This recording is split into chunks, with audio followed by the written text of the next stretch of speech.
Ba-da-bum-bum-bum. Psycho Ghost Rider! Yo, peoples! It's good to see everyone here today. I got chat off to the side because, you know, sometimes PlayStation live stream chat sometimes isn't as responsive as it should be. But we're finally here, ladies and gentlemen, after a week-long delay. And not only a delay, but a delay and a 24-hour extra delay because this dropped at 12 midnight. I was completely knocked out. I was asleep.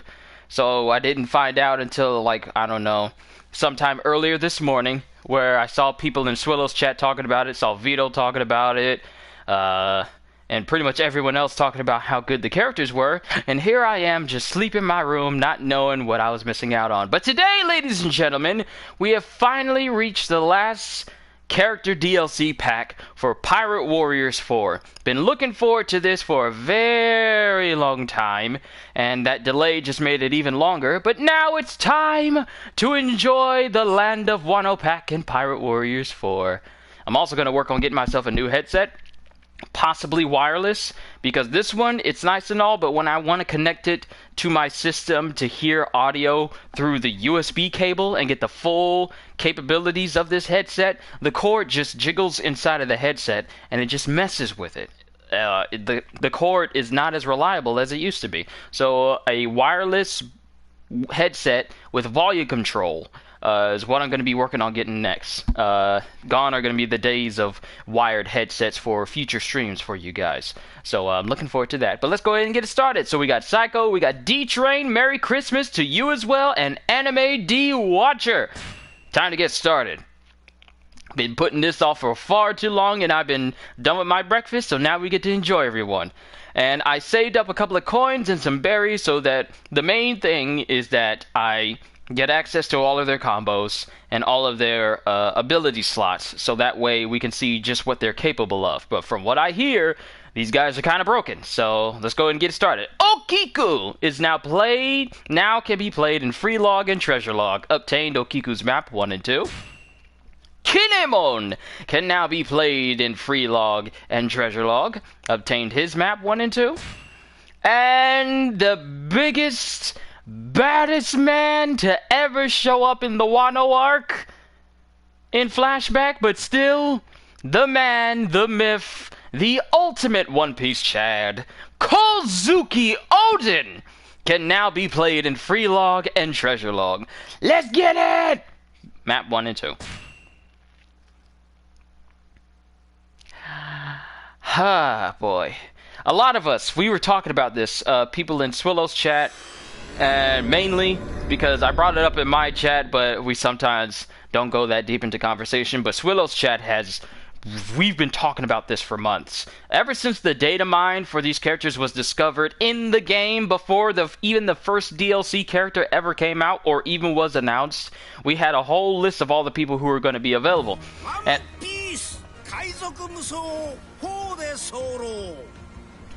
was that Oden's voice? Yo, did they have Oden just flat out open up for the title screen? Well, that's nice.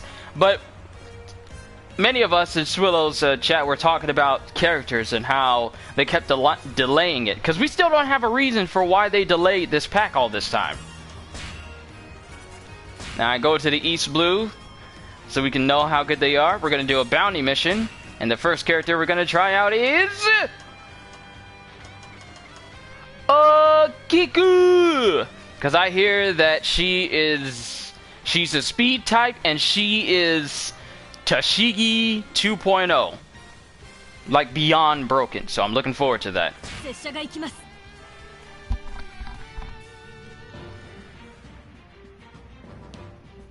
Alright, let's check out her growth map. Let's go ahead and get all of her moves, all the slots. Oh, right, and the special moves as well. Good thing I got plenty of berries. Or at least more than enough. I should probably try and get everyone's special stats and specials while I'm able. Alright, so here we have her combo that freezes, so we got another character that freezes enemies in this game. Lingering Snow causes a blizzard tornado, freezing enemies. And her other move, I Will Close Your Mouth, dashes in all directions, freezing the enemies that she cuts.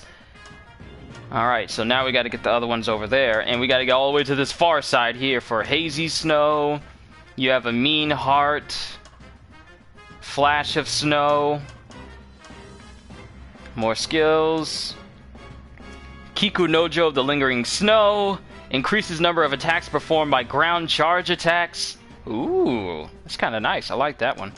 Let's go ahead and open this up. Hopefully I have enough to get everyone's specials. I want to max them out. As long as I have enough to get everyone's specials.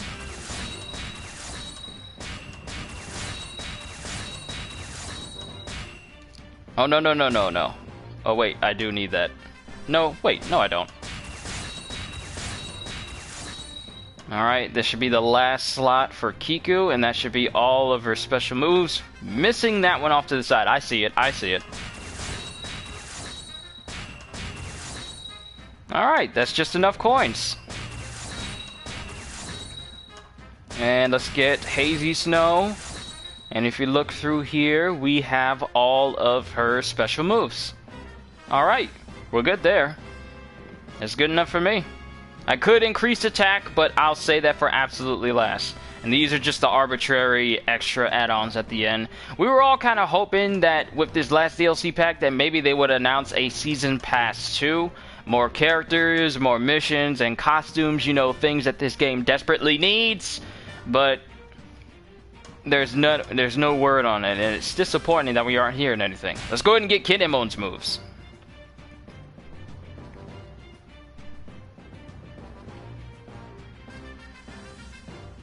I wonder why it just repeated your message down there at the bottom.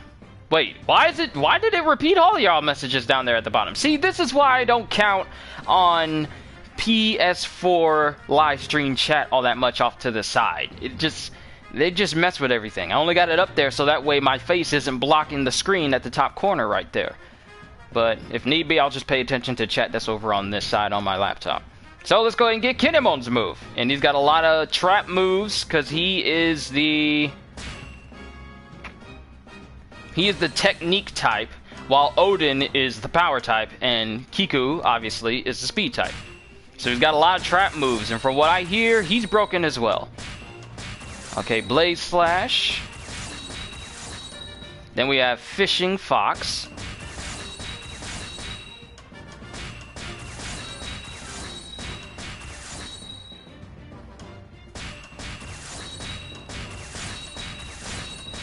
Got quite a bit of moves here.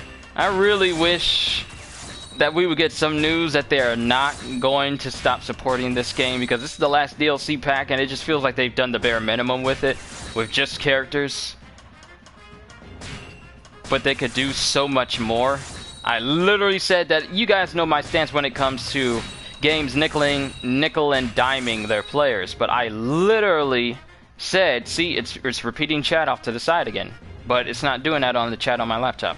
I literally said that I have a stance against games nickel and diming players, but I told them I don't mind if you charge me for more stuff. That's how desperate for content I want for this game. And is that all of his special moves? Yes, it is. So we got Flame Willow Flash. We have Foxfire Body Slash. Flying Sparks. His Full Force Burst, I can cut through any flame, allows one additional lingering flame to be placed. Ooh, that's nice.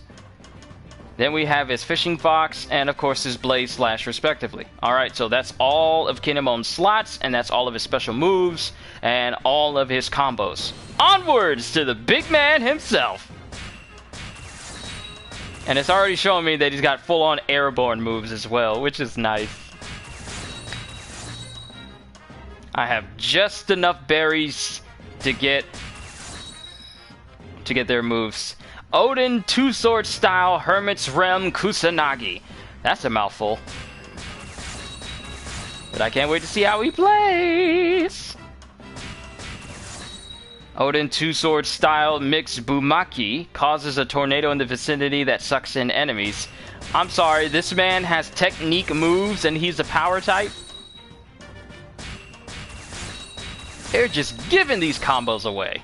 Oden two-sword style Paradise Totsuka, the same move that gave Kaido his infamous scar.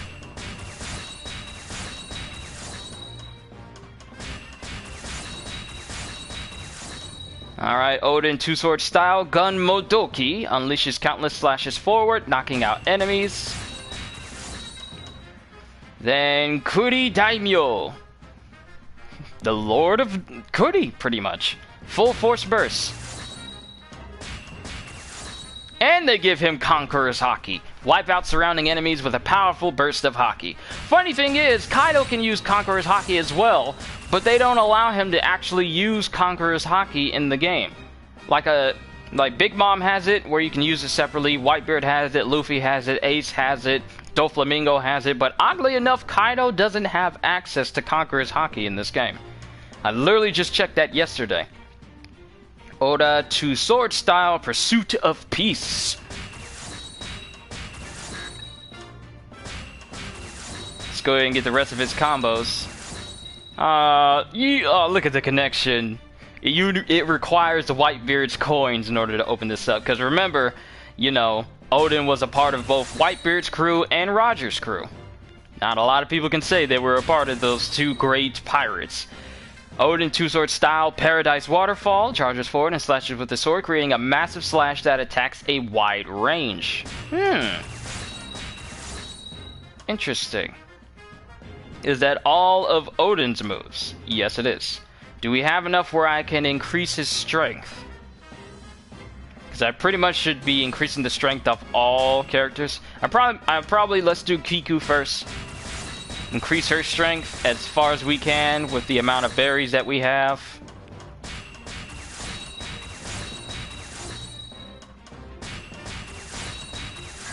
At least to give me an edge during these bounty missions. Alright, I never opened up this one. But luckily I got more than enough berries!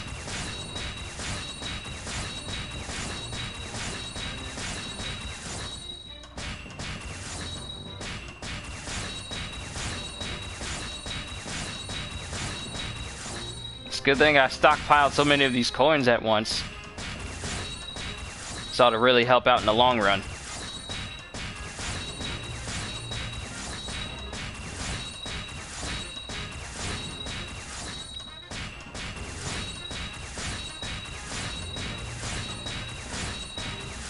Alright, strength is maxed out. Alright, let's go for Kinemon next. Let's get him going. Get his strength maxed out next.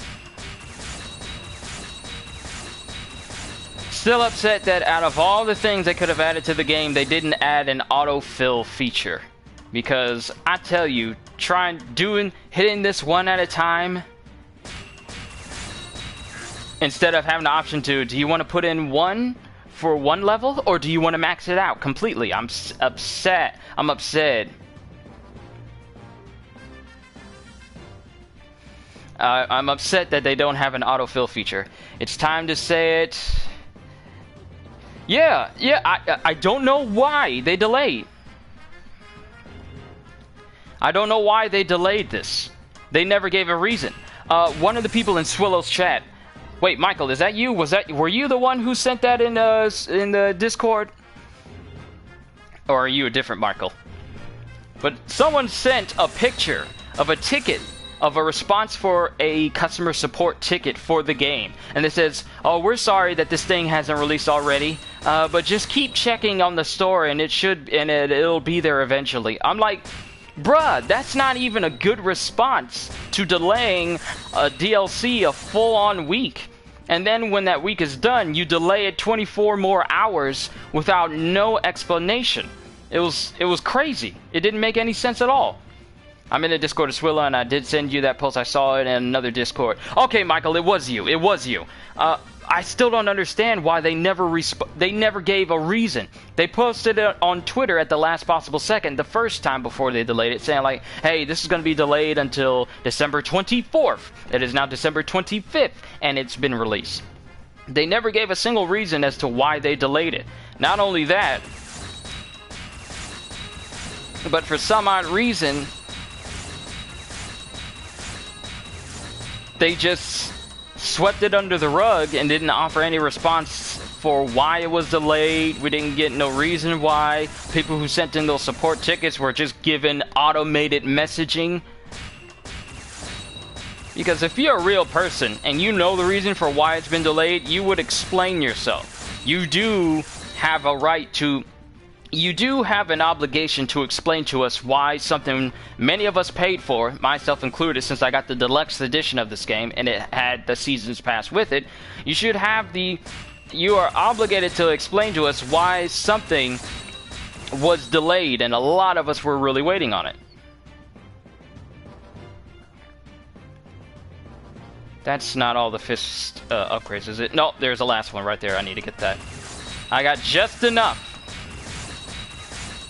And I'm just now realizing that I may run out of money before I get to Oden. Yeah, One Piece Fire Warriors 4 being treated like bleaches now, it seems. Yeah, because a lot of the attention is going towards Dragon Ball and to some extent Naruto and definitely Jump Force for some odd reason. Like, they're still supporting Jump Force even though it's not all that good. But you know, One Piece, literally one of the biggest anime manga franchises in the world, and they do the absolute bare minimum with this game. You guys know my stance on this game. There is so much that they could have done for this. We're missing costumes for characters who are clearly in the time skip. Like, we don't have white suit Rob Lucci.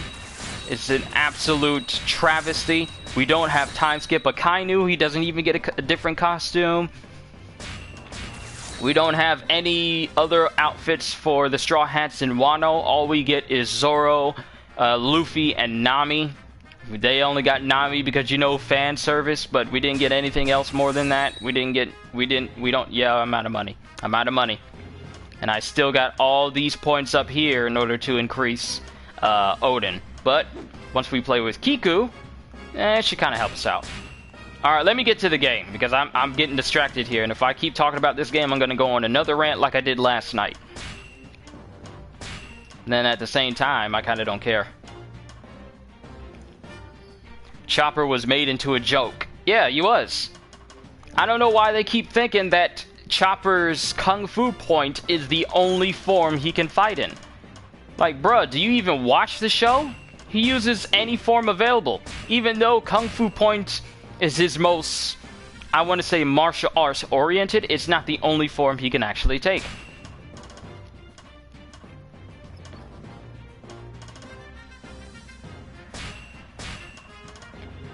Let's see.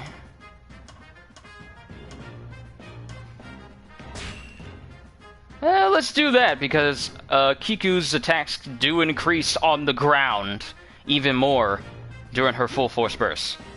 So we got Hazy Snow, you have a Mean Heart, Kikunojo of the Lingering Snow, and Flash of Snow. And then afterwards we have I Will Close Your Mouth and Lingering Snow. And those are the only two moves. So we'll run a map 2 times with Kiku to see all of her moves and see what she can do. Let's do it! Alright, let's check out her combo. And also remember, Kiku is ridiculously tall. Like, look at her compared to this guy.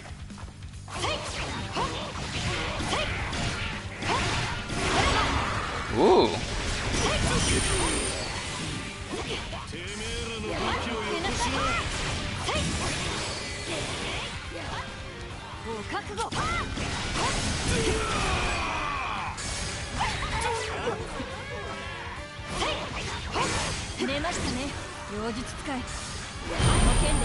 Ooh.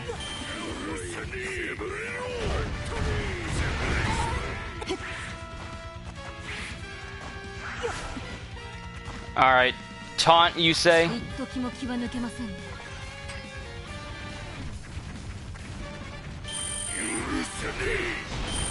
Oh, I see it. As if you want her to have a hair down. Okay, that's nice.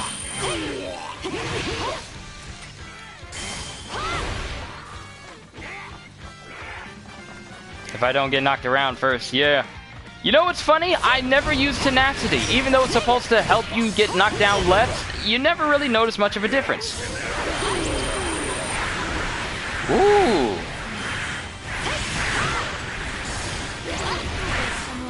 Okay, Kiku.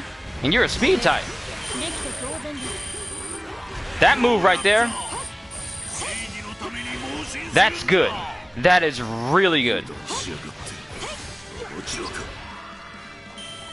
Because normally a move like that, enemies that are in the front of that slash would normally get hit, but it's everyone in the entire radius of the circle itself. Oh my goodness, I love that. That is so good.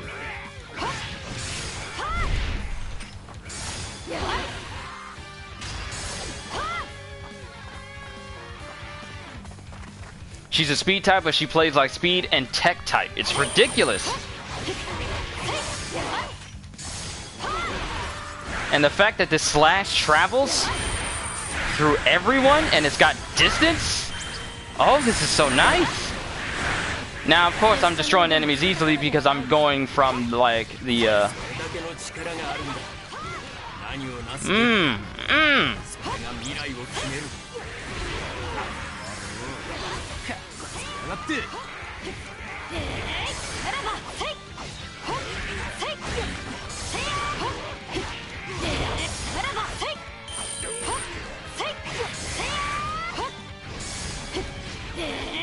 Woo!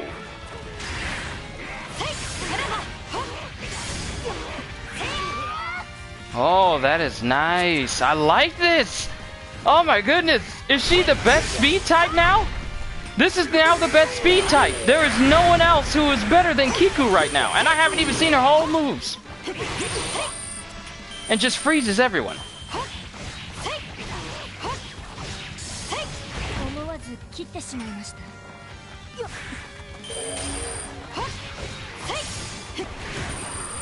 That is such a good move.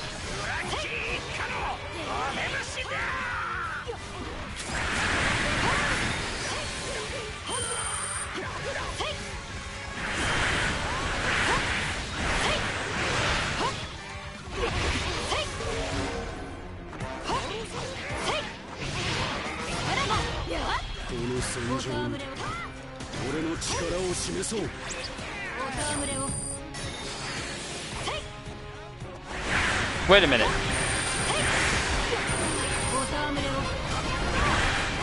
Wait, what was that? She keeps bracing whenever I hit. She keeps bracing every time I hit the button, preparing to go into the next combo, and she prepares her sword. And to think you're not even doing the stance thing makes the attack stronger or in full force burst. That's the thing. I think that's what you're talking about.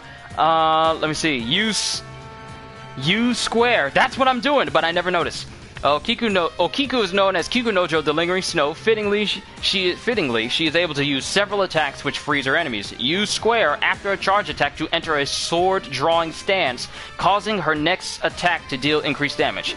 Let's test this out.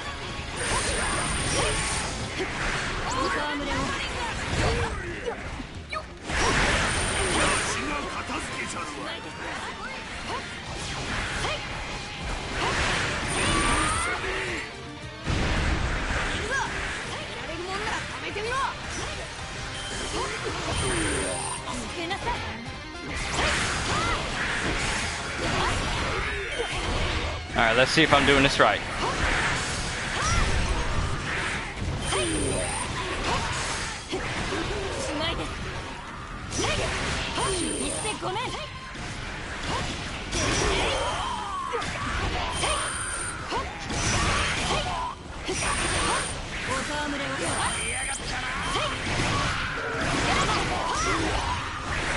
Oh yeah, Kiku is the best speed character.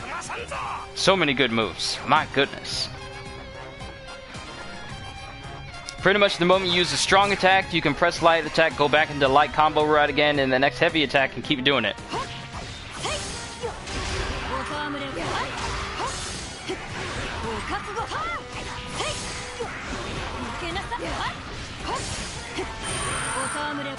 Oh, yo, endless buff loop. Endless buff loops. Why don't all characters have this amount of versatility for their combos? Specifically speed types. Just being able to loop back into combos, it's almost as if dodge offset is back. Like the way Kiku's moves work this way, it's like a built-in dodge offset but without the actual dodge. That is so good. Where have you been for the past week and 24 hours?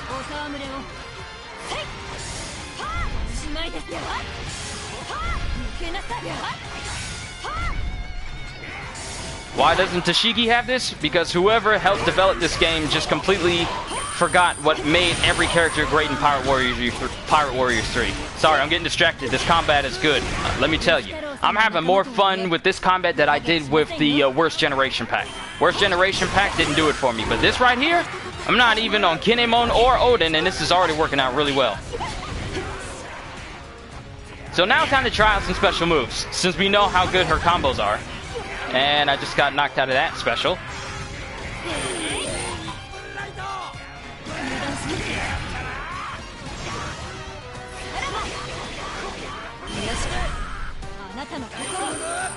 Ooh, and an EI strike afterwards?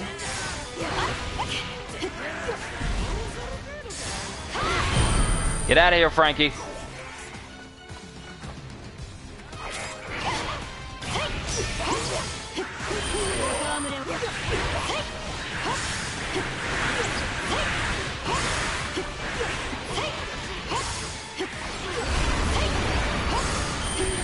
Oh my goodness! I found a good stamina dodge loop there.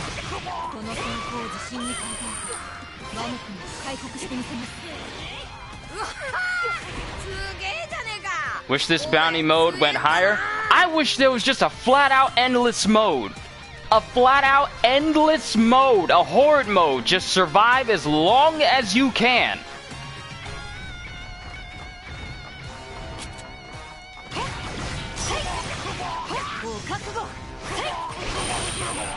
Ooh, love that.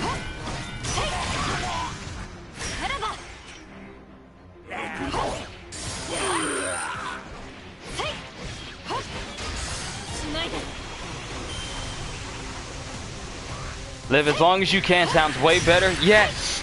Like, bruh, there are so many different game modes that we could actually add to this game to make this game just last longer. A horde mode. Okay, I'm gonna be talking about changes I would have for this game. Firstly, more modes such as survive as long as you can horde mode. Then make it so that hero strength actually stacks rather than it being a 30-second, you see it right there, 30-second buff that immediately resets as soon as it runs out. Have the actual combo meter at the top do something for combat. Because what is the point of the combo meter? There's literally no point to it. It doesn't add on to the final score evaluation. It doesn't enhance your attacks like it would in Warriors Orochi 4. It's just there for cosmetics. No one cares about combos if it doesn't do anything for the game. Why even have it in there? I would make it so that combos, hit counters at the top actually did something for the combat itself.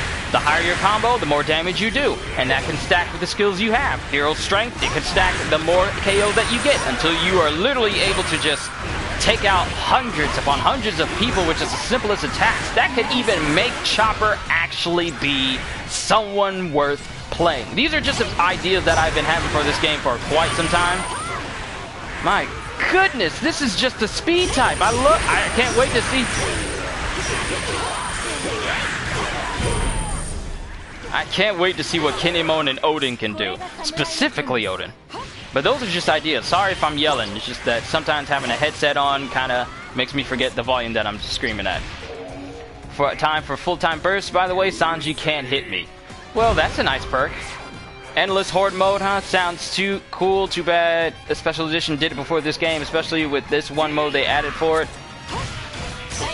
Actually, you know what? Time to go full force burst and see what else she can do.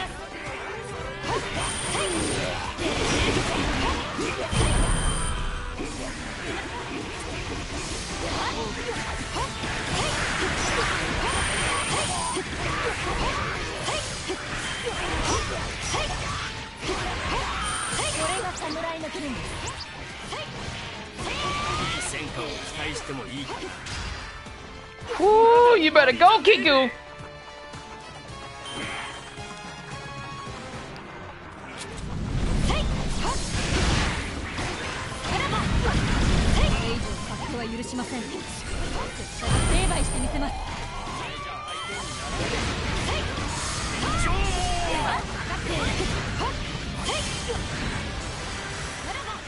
Oh, that is sick.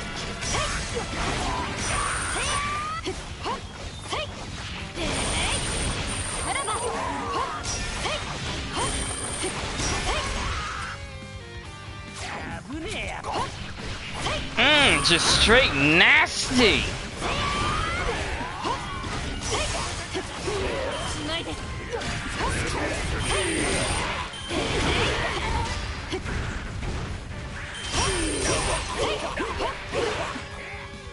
Her C2 breaks super armor on all mobs, even Logias. Ooh, gotta test that out. Hopefully we run into some Logias in this map. Can I bump up the visual resolution a little? The max it can output is 720.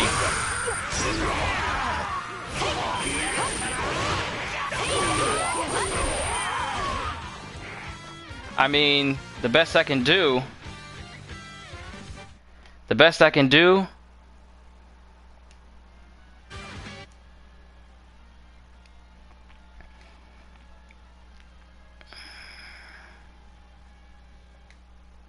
is get rid of chat on the side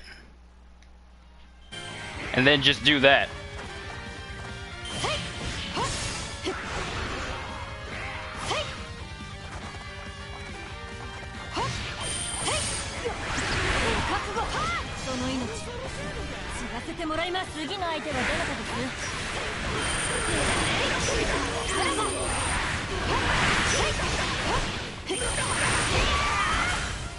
I don't have it set to 720 because it acts funny whenever I put this on 720. I mean, I don't have it set to 720 60 frames per second. Let me be specific about that. It was stuck on 144. Yeah, I don't have this stuck on 144. I know better than to give y'all quality that low.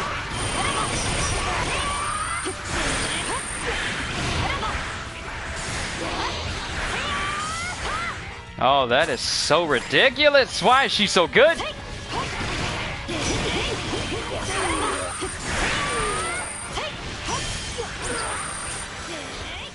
If they ain't dead by the first hit, they dead now.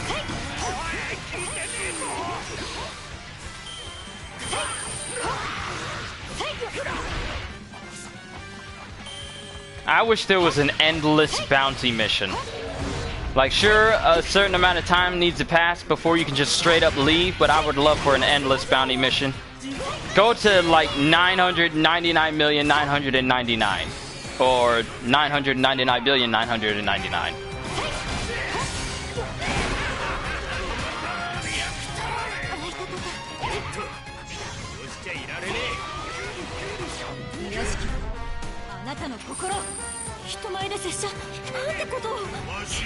Wait. I didn't see that animation before. Does that happen when you don't actually kill someone with the special attack? Hold on. This needs further testing. Wait, did I do it already? Did I beat him? I beat him already, didn't I? Yeah, I beat him already.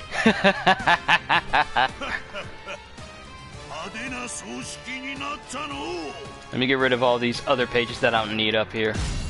I made another character on Cyberpunk. I'm going for a full intelligence, smart guy build where all I need to do is just hack everything. We got S rank on both of these. You can't really see it because of my face. Kiku does it when she's not in bursts. Oh, okay. So why didn't I see it when why didn't I see that when I tried that the first time? Also, hey Vito, what's going on? I don't remember seeing that the first time. Hold on, maybe I can rewind it back when I tried it.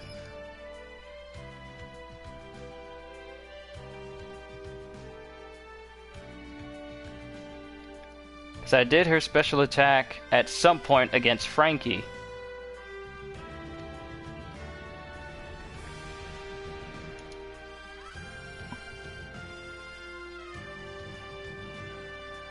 No, I didn't use it against Frankie. It didn't succeed.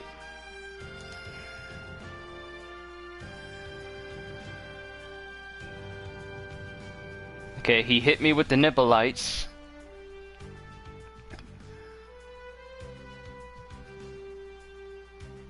Oh! Okay, she did. She did do it. She did do it. I just didn't notice it. Okay, I get it now. I get it.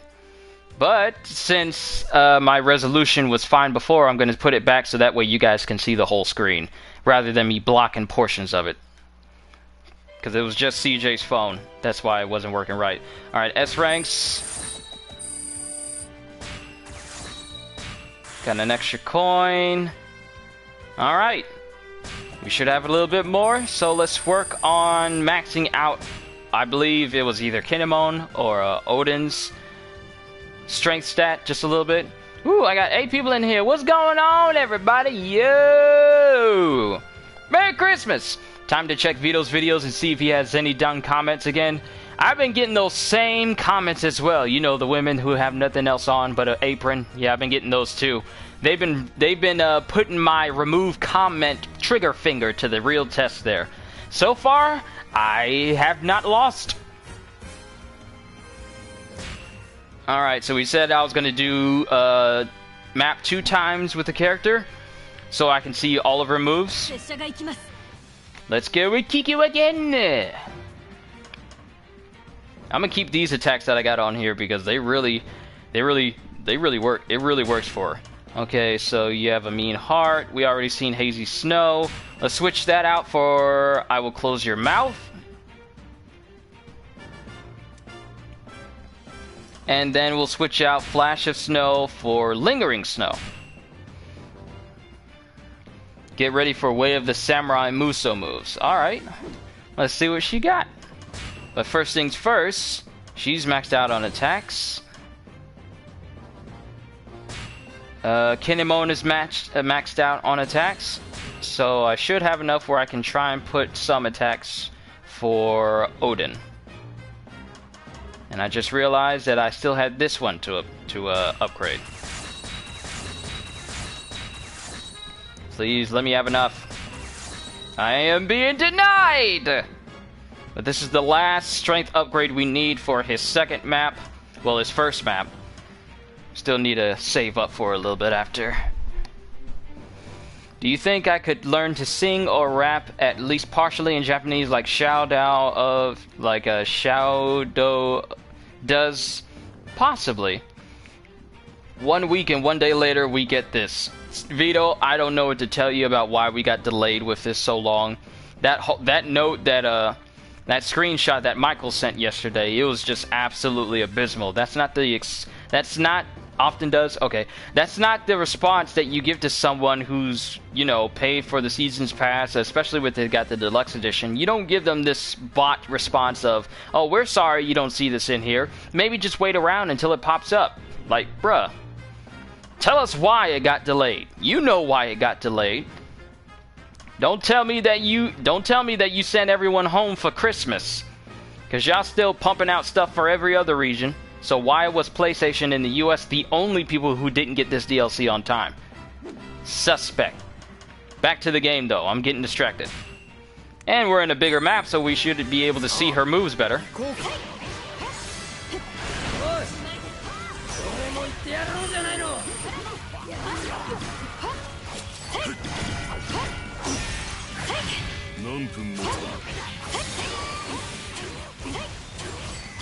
Hey, Anime Juke, happy holidays to you as well.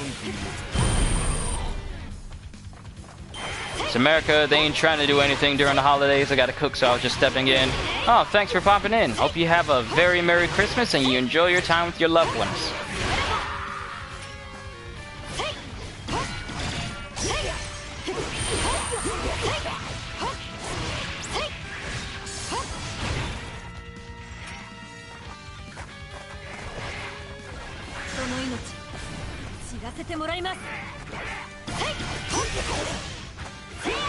Alright, let's see.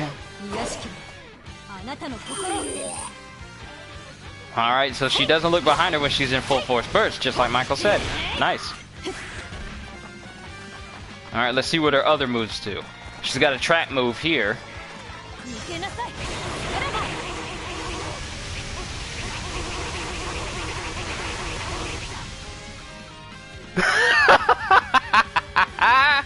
What?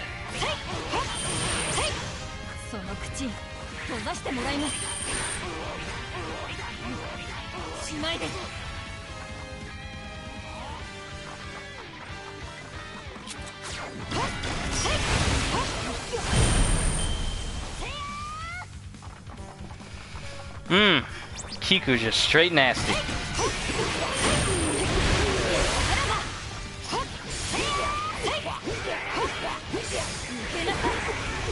Oh!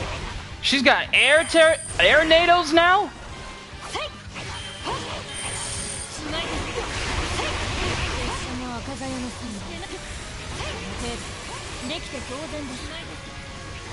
Who needs Shanks when you got Okiku? At this point, Shanks is there for fan service. Kiku here to wreck shop.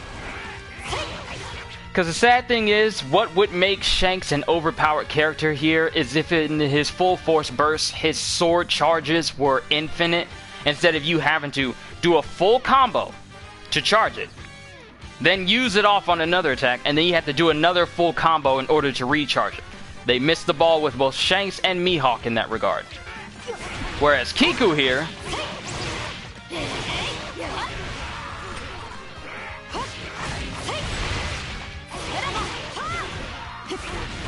like, I feel like just some of the things that they could have done for characters in this clearly over-the-top game of an extremely over-the-top series, you couldn't give us the ability to, you know, be overpowered. No, we gotta balance everyone. You can't have everyone be balanced and overpowered at the same time.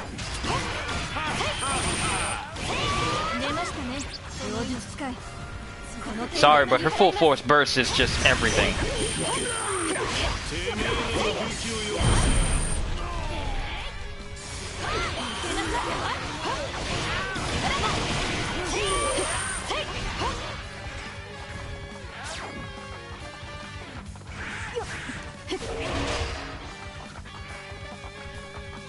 A game with air combat that no one asked about, with some characters even without air combos, while a lot of sky types can't even use their Muso moves in the air. Now you're ranting? Oh no. Trust me, I can get into a real ranting mood with this game. Why wasn't Kizaru made a speed type? I brought this up in the Discord yesterday. The man can literally turn into light. There's nothing faster than light in the world of One Piece. Can't really apply real world logic to it, because light speed in One Piece is completely different from light speed in real life. Light in One Piece is the fastest thing, so why is Kizaru a flying type? We've only seen him be airborne enough to fight Marco and use his, you know, Yasakani no Magatama. But that doesn't mean that his full force burst requires him to be in the air all the time. I mean, some of his best moves are on the ground. Now, granted, I want to say his C2 combo, or was it C3 combo? Kizaru brings out my inner rage. Yes, he does, because he was my main in Pirate Warriors 3.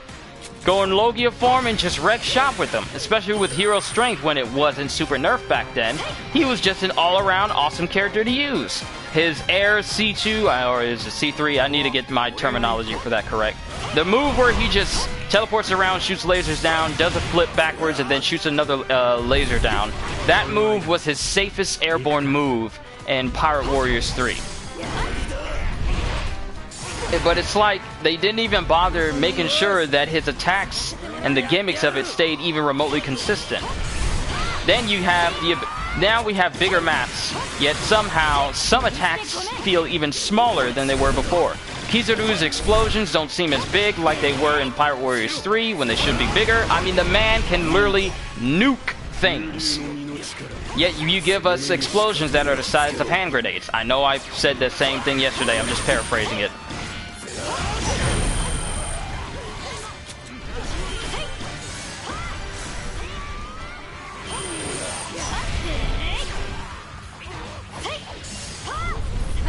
Ooh.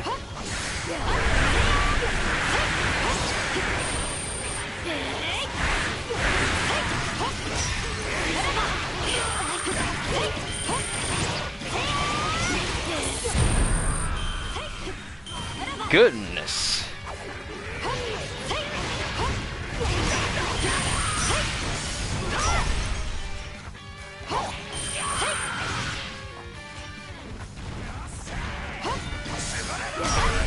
Okay, that broke armor here.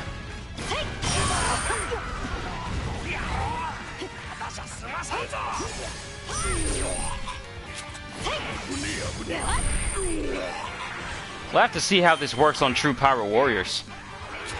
Of course, I would have to level her up a little bit more. Ah, ladies and gentlemen, the most useless character in the entire game.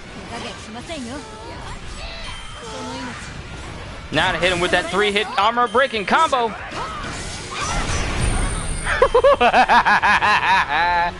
Later, Chopper.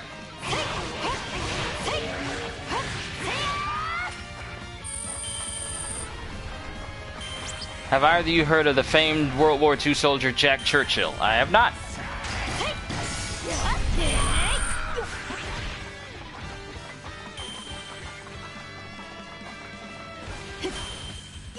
To be quite honest, I haven't really brushed up my World War II history as of late.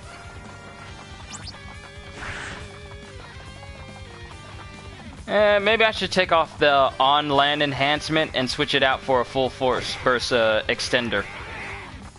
So that way I can spend time in their form changes and full force bursts in their FFBs longer.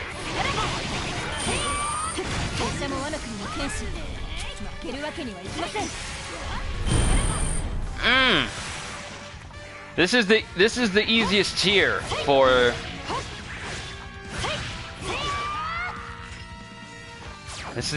tier for treasure log, so me beating these characters is because the difficulty is at its lowest. But I just want to showcase how good they are. And they are good.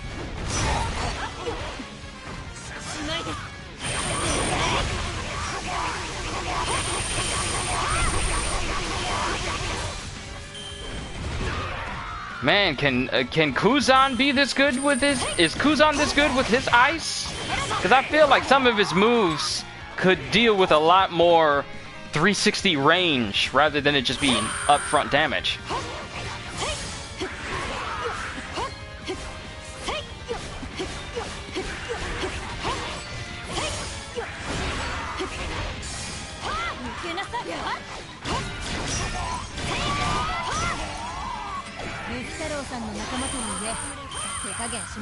It's nice that the triangle combo can actually charge her sword rather than you having to go through a full-on combo. Shanks and Mihawk can learn a thing or two from Kiku. Kuzan's armor break is terrible. Like, the little kick that he does. Wait a minute. Is his triangle his kick? Think you haven't used all strong attacks as well? Is his strong attack just his kick where he just shatters people? Because I feel like that should be something different. That should have been his that should have been his Ice Age. I feel like that should have been his Ice Age, where you charge it up, and the longer you charge it up, that increases the range of Ice Age around you, rather than it just being in the middle of his combo. I feel like that should be changed out. And his kick should actually be in his regular combo. I don't know which one of them, but I feel like it should be. Am I doing all the combos right? Let me see. 1, 2, 3, 4, 5, 6, 7, then triangle.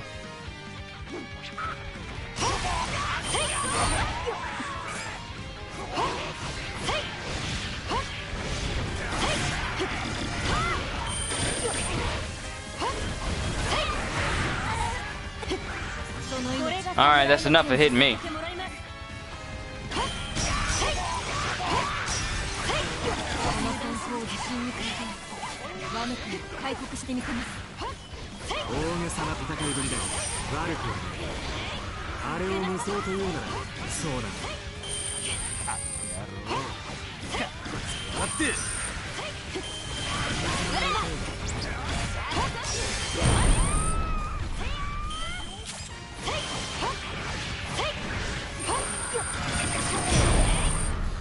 Later, Brooke.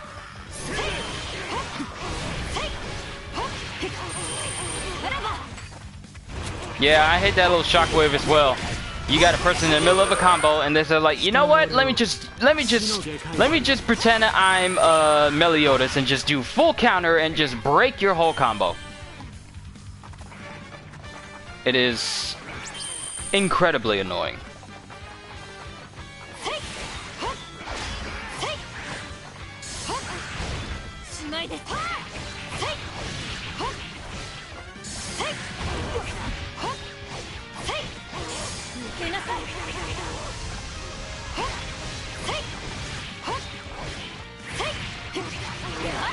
Okay, there's that move.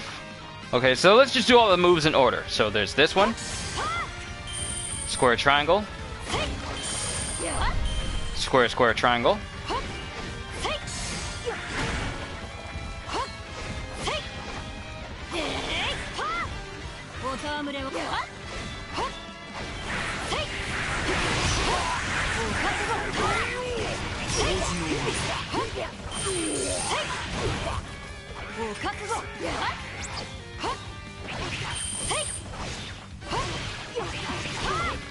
And there's that. There's a full square triangle string right there.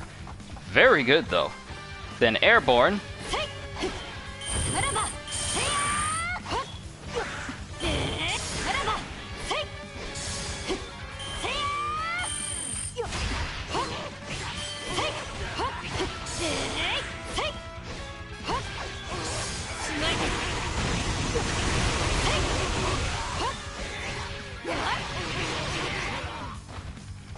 Very good moves. All of these moves are good. And to think in full force burst or moves attack 3 times more on the ground, at least I don't think it does anything for air combos. Well, I got a full force burst ready. Let's check it out and see. So the first move, it doesn't do anything extra for that. Doesn't do anything for that. Yeah, I think it said for Kiku that her moves, if we were to look at her growth map, it said that her full force burst does additional attacks only on the ground. Yeah, right there. It increases number of attacks performed by ground charge attacks. It doesn't say ground and air, so it's just ground specifically, but that's all she basically needs. You don't even need the bother with air. Air is just an added bonus, not an added annoyance, an added bonus to an already impressive moveset, because her moveset as a speed type character, top tier.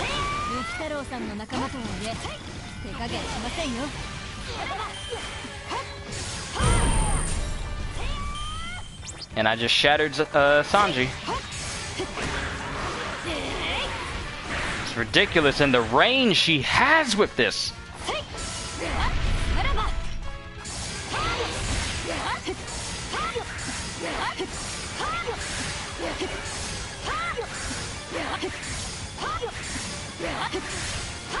And you can literally just constantly spam that as long as you got stamina, but since speed types don't consume as much stamina, you got a lot more options.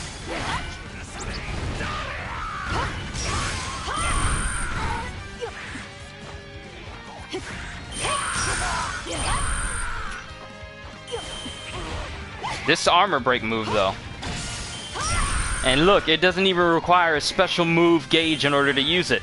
I know Smoothie's kick, I know one of Smoothie's special kicks can do that, but it requires that to be charged. Kiku just has that in her combo. In her easiest to perform combo. Just attack 2 times and you got it.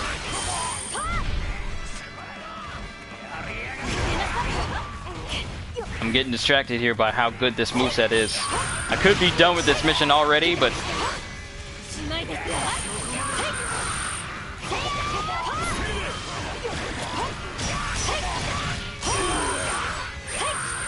One other Wano character has it, by the way, for their C1 as well. Ooh, I can't wait.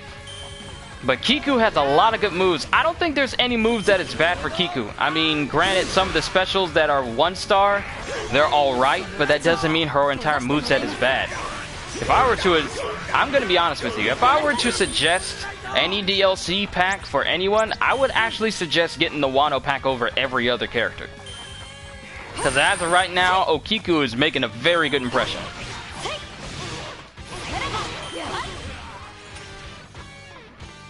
A ridiculously good impression. Because at first, because back when I played the other characters, I just thought, you know, this is kind of cool. Smoothie from the Whole Cake Island pack is by far the best character of that pack. I want to say Drake is the best character of the worst generation pack. Okiku is setting a good impression for the characters in the Wano pack, and we still have Kinemon and Oden. Why is my phone picking up my voice?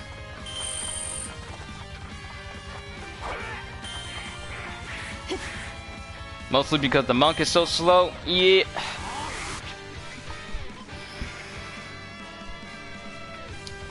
They could have done so much more with Urouge. Like, you got an individual whose body enlarges, and you can't do anything more than just make him overly slow. And even then, you have the part where one of his special abilities is if he gets hit multiple times, then it increases his damage. But the thing is, the damage doesn't stack. It's just a hero's strength buff or an attack boost, and it only stacks one time. It doesn't increase damage any more than that. Like, there's so much more you could have done with that. Make it so that the more damage he takes over time, the more damage he does. It's not like, but they got it like, okay, let's just give him one of the regular 30-second buffs. 30 seconds? It should last the entirety of the full force burst. Then he should have a damage. He should have a damage buff last the entire duration of his form change. Period. Just giving me an attack buff for 30 seconds, I might as well not bother transforming at all and just rely on hero strength or an attack buff that enemies drop. I might as well rely on that. It's not that unique if it happens when I get hit. Yeah, because I cause it to trigger whenever I take out a certain number of enemies, or I pick it up when I take them out. It's not much of a special perk. It's not even a perk if it's something that you can pick up in the fight itself. It's not unique to him. That's the thing. Hey, Swillow! What's going on, bro? I'm playing through Kiku right now, trying out all the moves, and I must say Kiku is broken beyond belief. Did my phone make suggestions on places I can order Oden? No, my sentence went on for so long that it couldn't even pick up it can't even properly search for stuff. I'm sorry, I didn't understand you. Could you repeat that, please? Kinemon is like the best tech character, swear only second to Law, because Law can't be heard at all in full force bursts. Okay, I took a little bit long with that, but we got S rank with her in the first mission, so that's all good there. But overall, I gotta say, Kiku is good. For a speed type character, she is ridiculously good.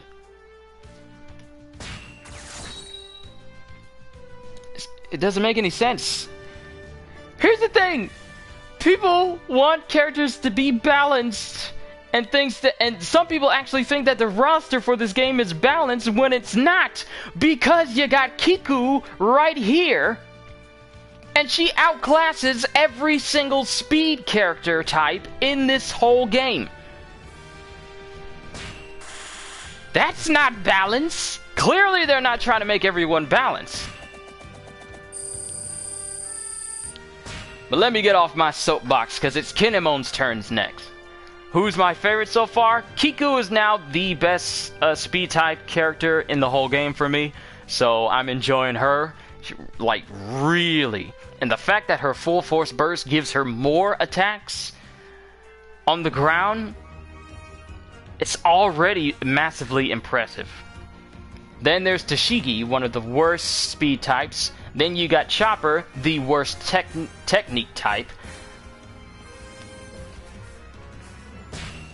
Who's there? I don't think there's any bad power types. Now, some power types should have air combos, but I don't think there's really any bad power types, are there? Hold on. Let me see. Nope, scratch that. Urouge is Urouge is the worst power type. Because him increasing his size, it doesn't increase his speed. It just makes him slow. His attacks just feel slow to me. Out of all the power types in this game, Urouge is by far the least liked. At least for me, because there's so much more they could have done with his moveset, and it just feels like it takes more time for me to do attacks with Urouge than it does for Jinbei. I feel like Kiku is up there with Ace, because like you kind of need to know what you're doing with Kiku. Ace is just C3 and everything dies. Jinbei is slow, but he has perma, super armor, and his full force burst. Yeah. But that's Kiku. Killer. Onwards to Kinemon.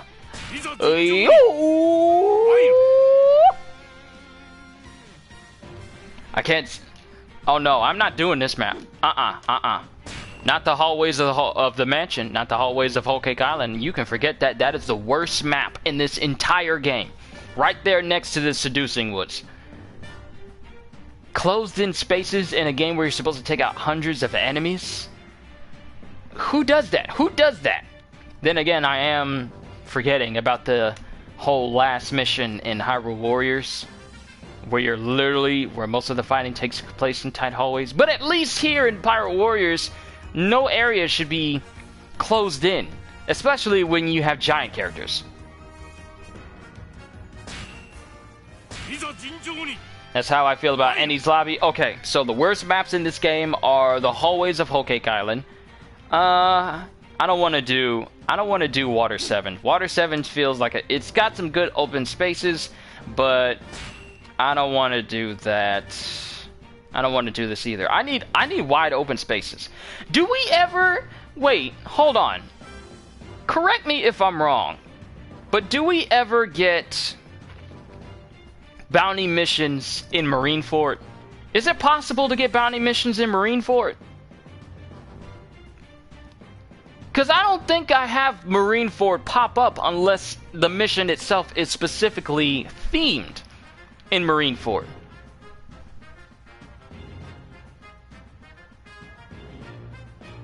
I'm trying to remember.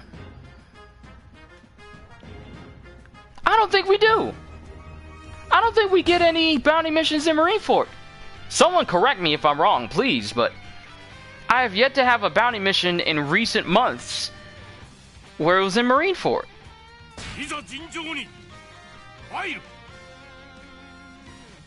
I'm actually racking my brain right now because I can't know. Nope, Seducing Woods, pass. Hard pass. Too small, it's too narrow. And don't even think about trying to play a giant character in that map. Now, I'm saying all this, I enjoy Pirate Warriors 4, I just feel like it's still unfinished. Like, as a massive One Piece fan, I absolutely love this game. But mechanically and gameplay-wise, there are still things that the game is still missing. And I can't excuse them for that. A decent amount of Samurai Warriors and Warriors Orochi games have enclosed areas. They do. But here, you notice it very, very well. Especially when you're playing characters like Kaido or Big Mom or Whitebeard or basically anyone else who's bigger than 10 feet tall in this game. You especially notice it. And the camera does not help at all.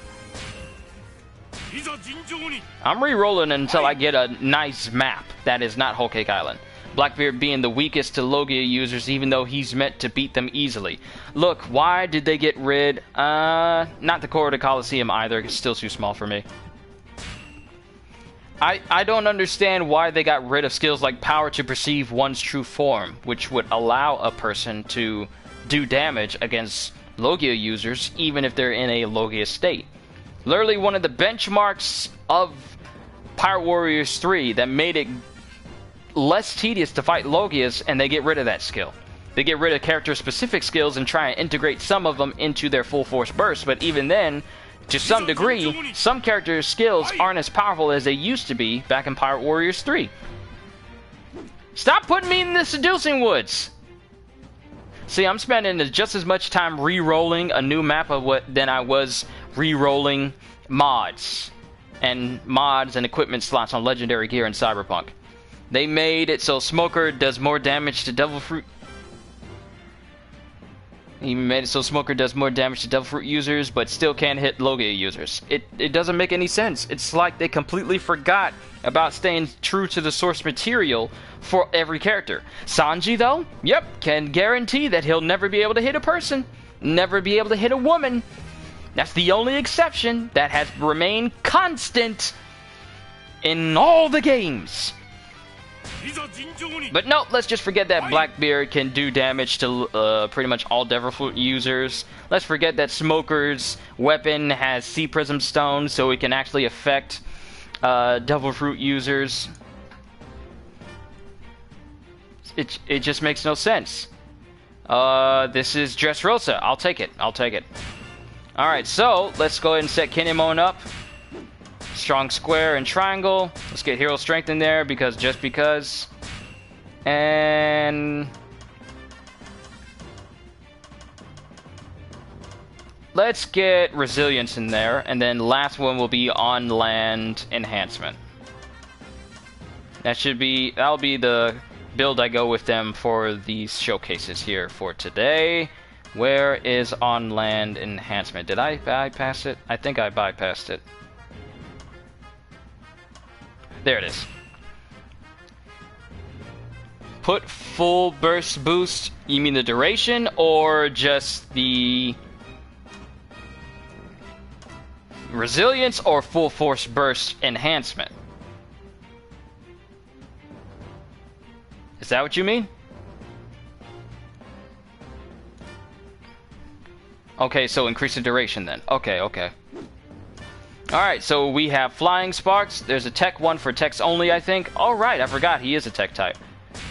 Okay, so let's see if we can find that real quick. Maybe increase his duration for it even more.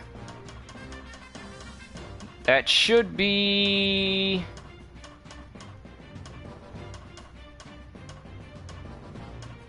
Devotion.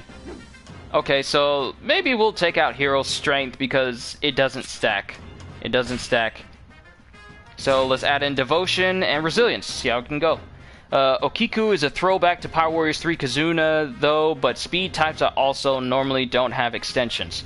Still, though, Okiku, out of all speed types, is literally top tier. It is ridiculous. You can have both, he just doesn't need light attack with how much heavy attacks he uses.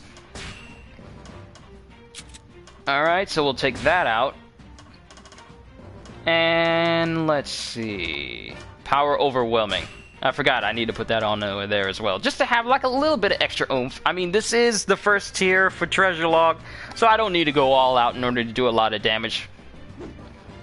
But special moves, we got Flying Sparks, Flame Willow Flash, I can cut through any flame, and Foxfire Body Slash. So how many other moves does he have? He still has Blaze Slice. I was about to call it Bake Slice. Blaze Slice, Fishing Fox, and that's it. Alright, so 2 runs with Kinemon here. Get ready to spin to win. Alright, let's see. Let's try out his combos.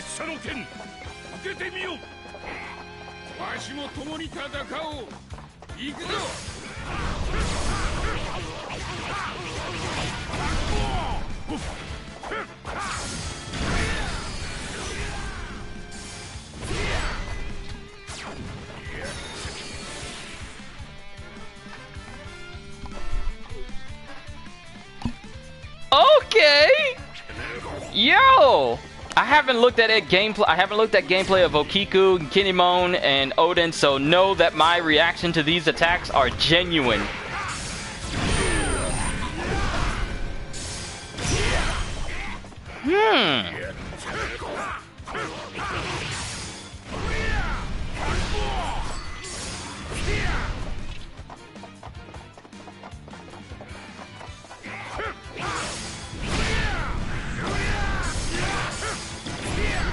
Ooh, okay, so it can be triggered in air from by a slash as well.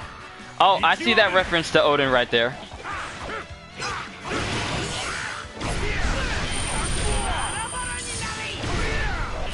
Sit down, Buggy.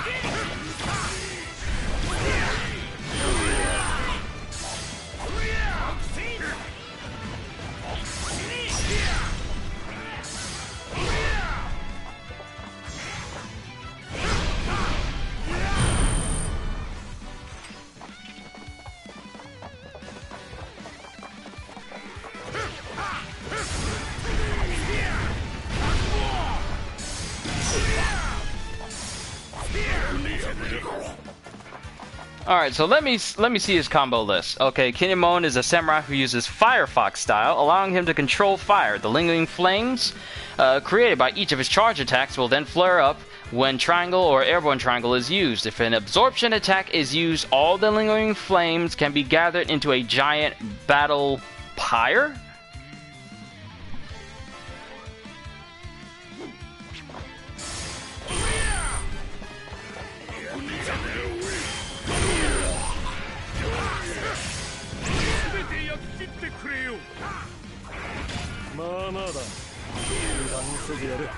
Oh, okay, I forgot he's the technique type. I need to hit square.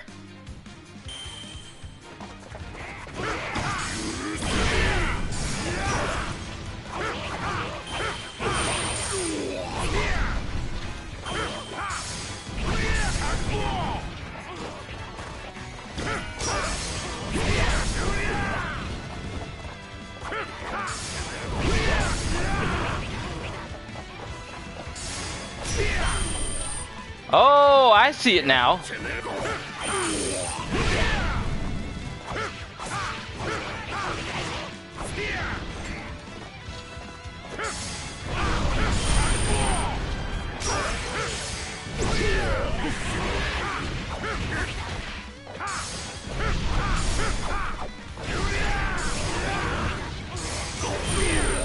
Ah, I get it.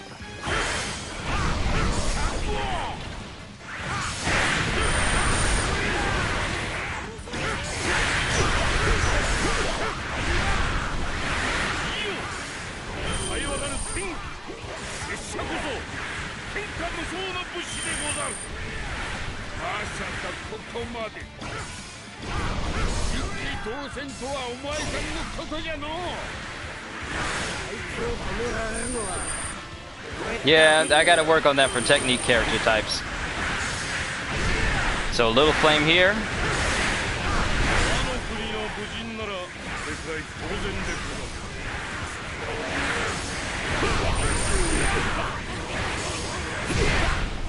Alright, I got it. Think I understand it better now. Also, hello there, welcome to the stream. I can't understand that language, but you're welcome here nonetheless.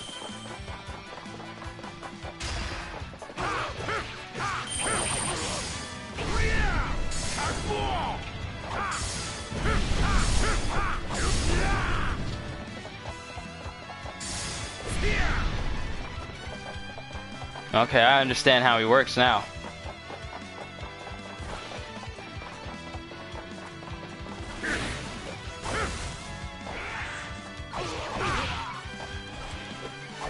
So he doesn't have air combos then.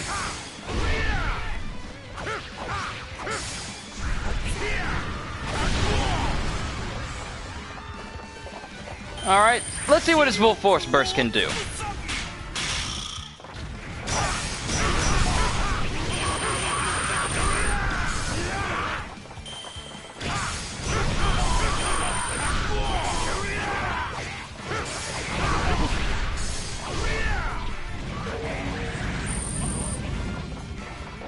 I'm sorry, what?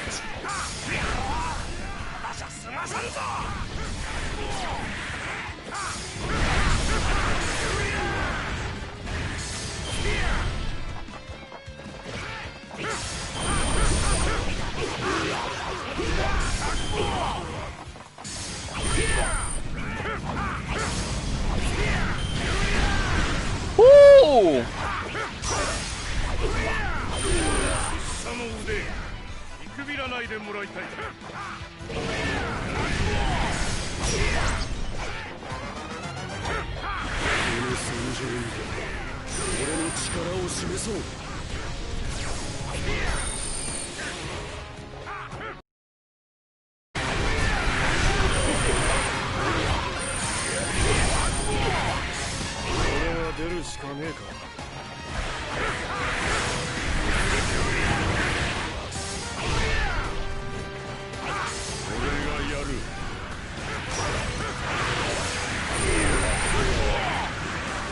It's lagging? Yeah, it's moving fast on my end. Yeah, but then again, it is...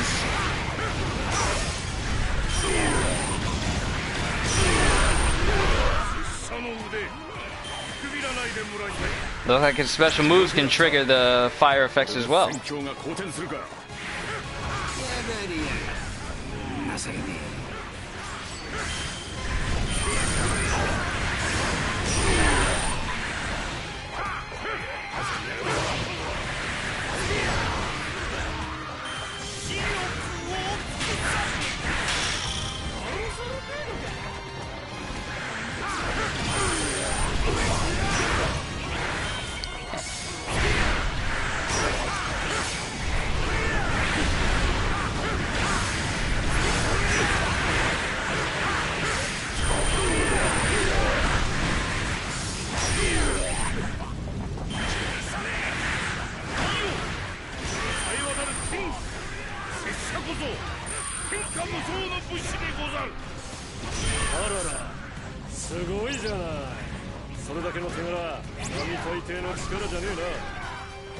Woo!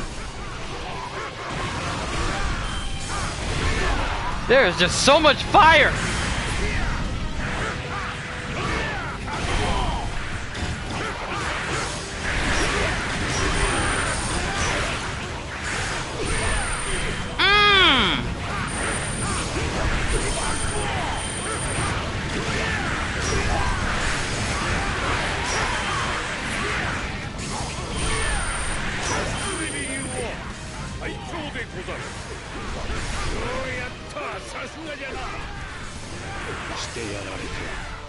It's ridiculous.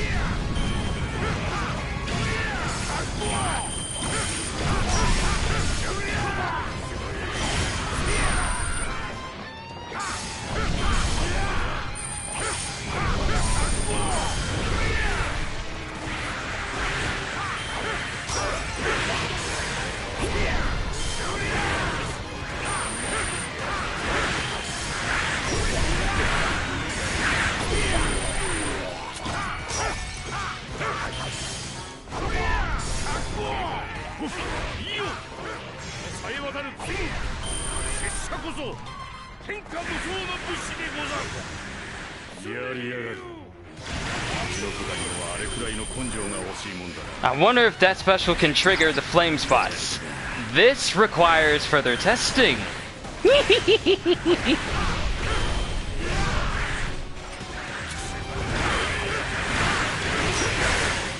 can't? Aw, that's a shame. Oh, it can? It can?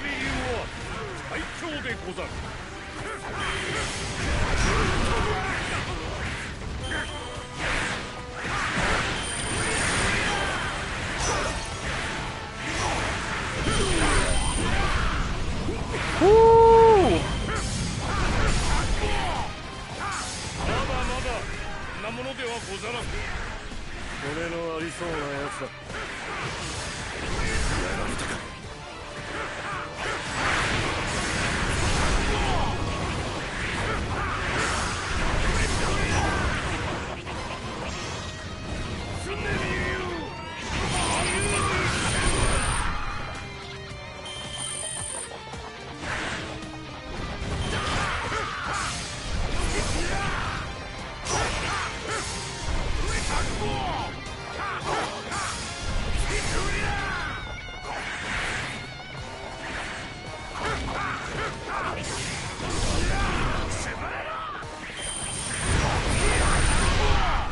Nothing but fire everywhere.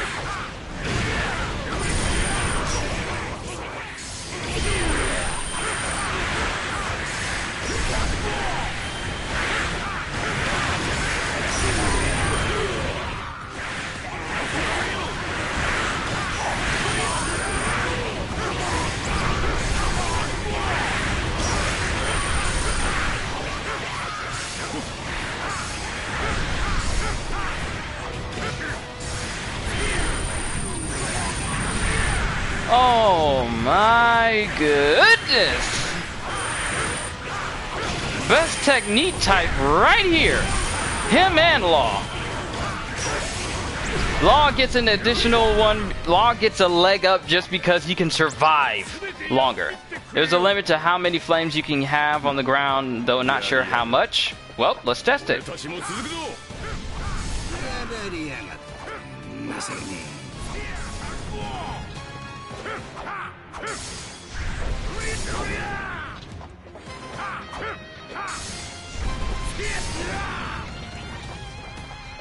So it looks like 3.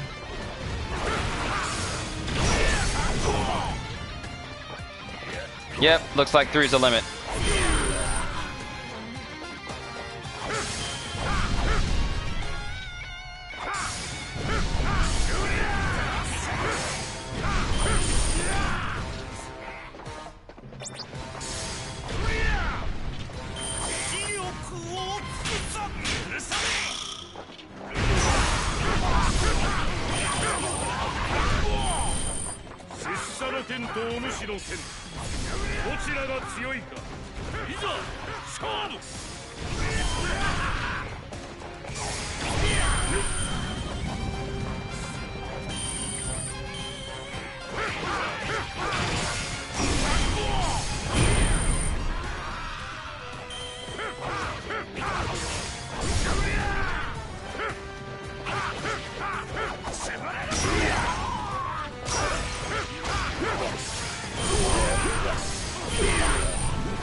I gotta get it perfect so I can do it perfectly each time.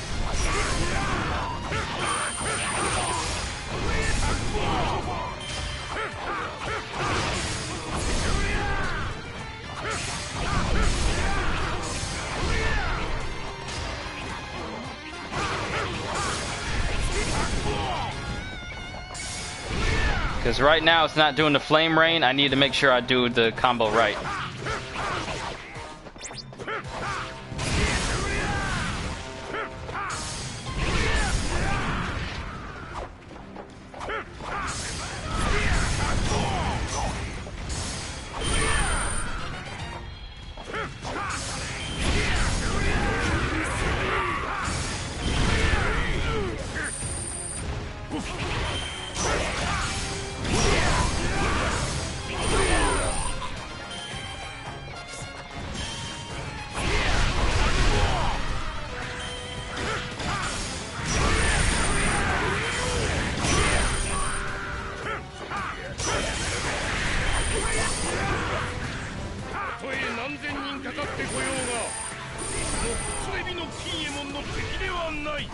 Needs more of the little flames on the ground than square after a heavy attack to make it a bigger flame, NATO. Okay.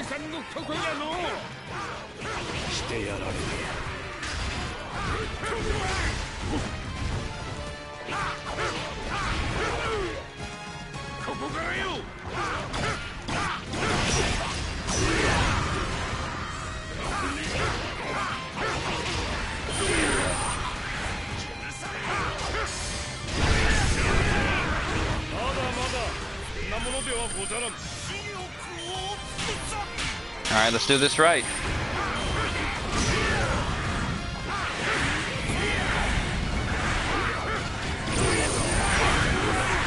Ah, I think I got it.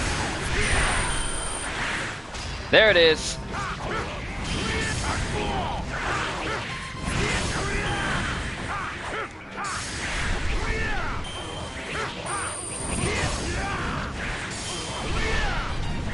There it is.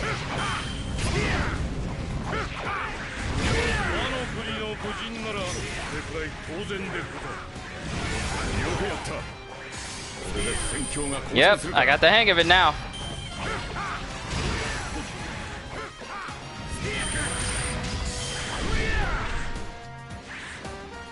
Okay, Kinemon, I see you. Okay, Kinemon, I see you. I see you. Kinemon got that technique sauce.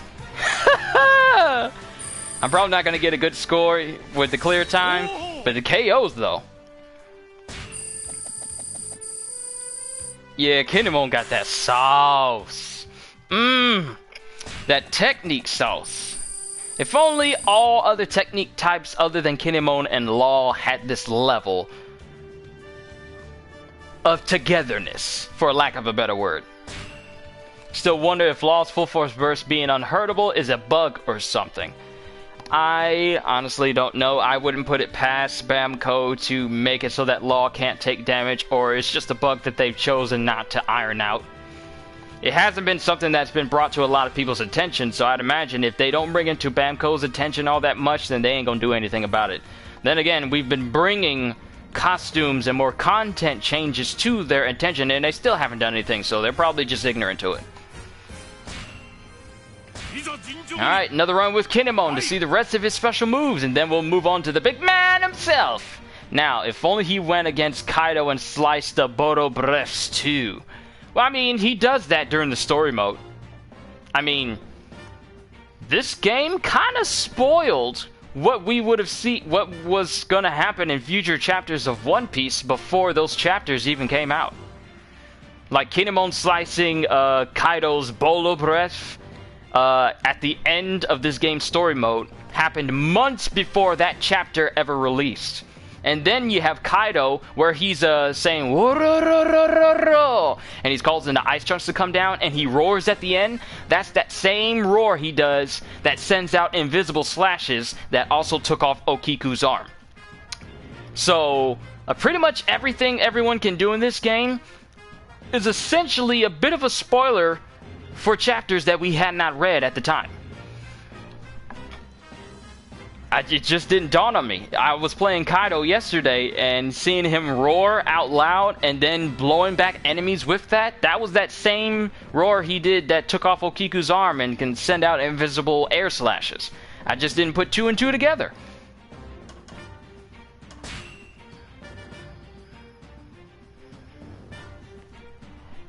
We don't know for Shanks though. That's still open. Yeah.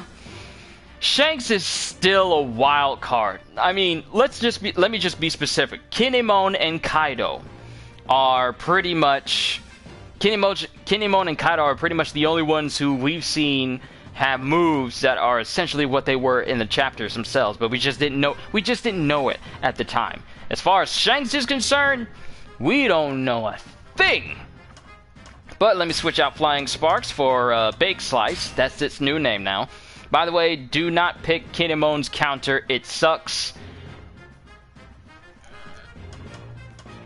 It does. The Fishing Fox quickly dodges a powerful incoming attack and strikes back with two swords. The Fishing Fox move, this one? I want to see how bad it is. I want to see. I want to see. I want to see. Just because you said that, I want to see now. Did I test out every character already? Hey, Karma, what's going on? We are on Kinemon right now. And then all we have left is Oden after that. But since we earned some coins, let me go over to Oden and give him that attack boost. Yeah, I got more than enough coins and more than enough cash.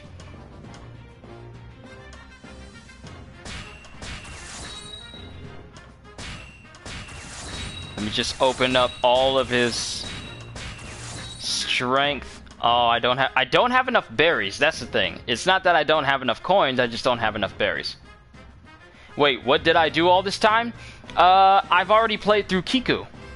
Kiku was first. Kiku is first on the list. Oddly enough, it's not Kinemon, then Kiku, then Oden. It's Kiku, Kinemon, then Oden. So Kiku was first. Played through her twice to show all of her moves. She is by far the best speed character in this entire game. Her methods of taking out people, it is absolutely top tier. Now we're working on Kinemon, and he's shaping up to be right up there with Law with the best technique characters out of the entire game. His Foxfire style, like if you charge it up enough, especially in his full force burst, it literally just sends flame rain just down around the battlefield. It's really good. Took me some time to get used to it, but by far, It is ridiculous, and I don't even have him fully leveled up or the best stuff on him. It's just a showcase. I just have a showcase skill set on all these characters just to showcase how good their moves are, and all of their moves are good. Let me just say that. Out of all the DLC characters that I've played over the course of this game, releasing way back in March, and us getting the DLC, you know, months later, these characters in this Wano pack are pretty much above every other DLC character I've played so far.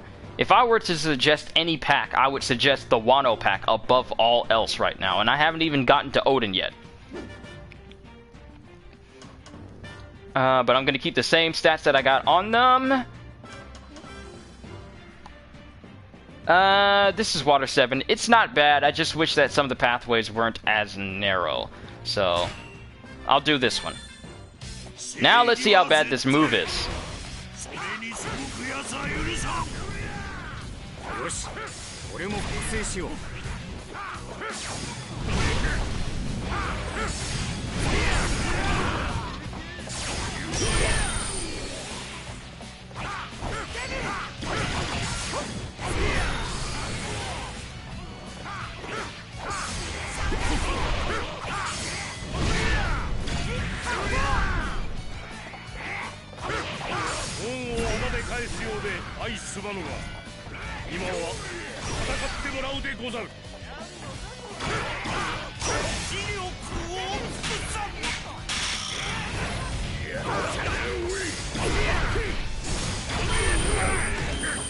Alright, so let's get his charges up. If Usopp isn't trampling me around anymore.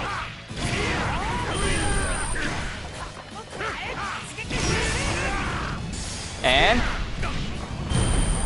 didn't even need to do anything. It fell right on Usopp. That's how good that move is.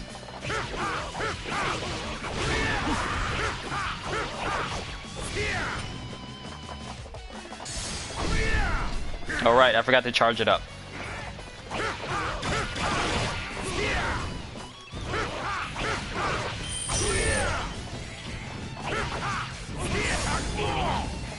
And all the flames gathered in a spot where they can't really hit anyone.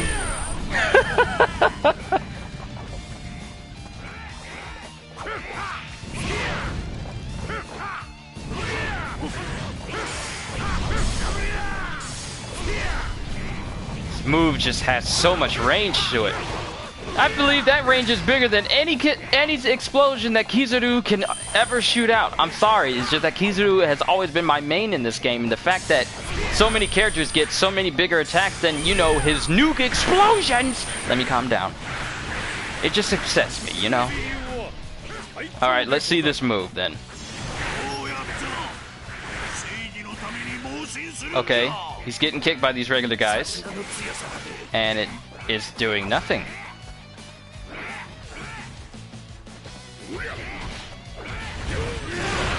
Okay, there it is. Wow, so it requires a big character in order for it to trigger. It can't work on any of the foot soldiers.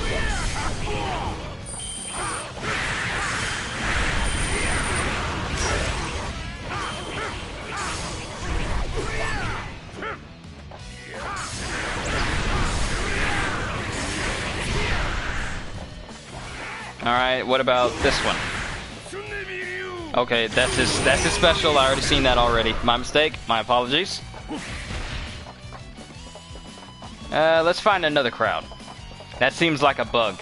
I feel like moves that require you to be hit by a character should mean that all enemies are capable of triggering it. Not just captains and not just big club-wielding enemies, but any character, even the fodder guys. But sometimes it just doesn't trigger, and that's upsetting.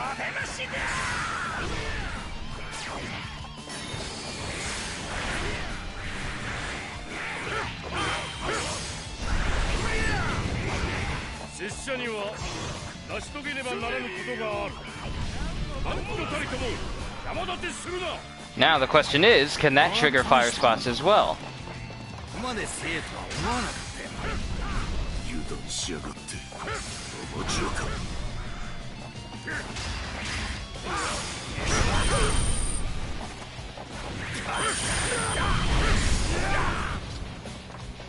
Mr. One. You walked right into that, bruh. It's a trap.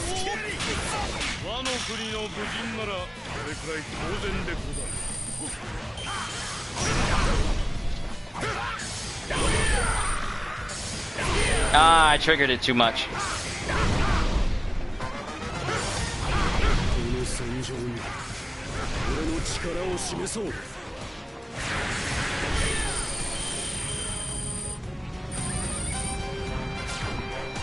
Now, if only that little flame rain could last a little bit longer. Now, let me see if I can trigger it with that move again. I want a visual confirmation.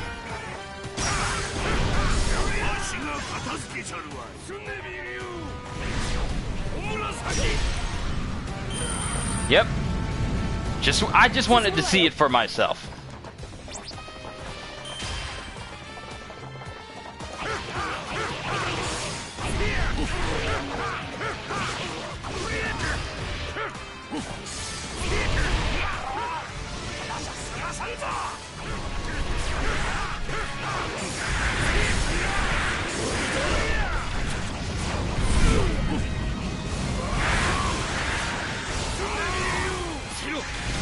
Now it's time to play for real.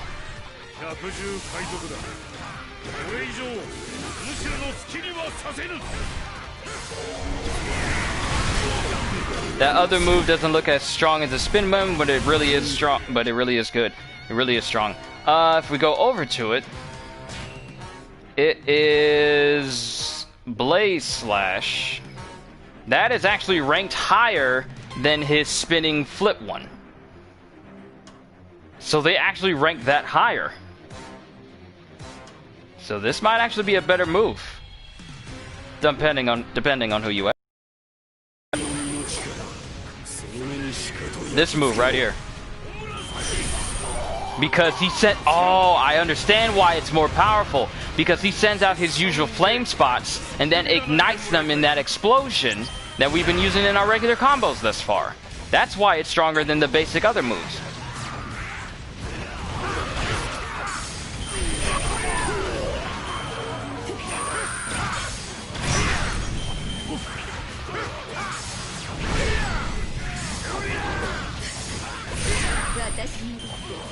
Now I understand why it's ranked higher.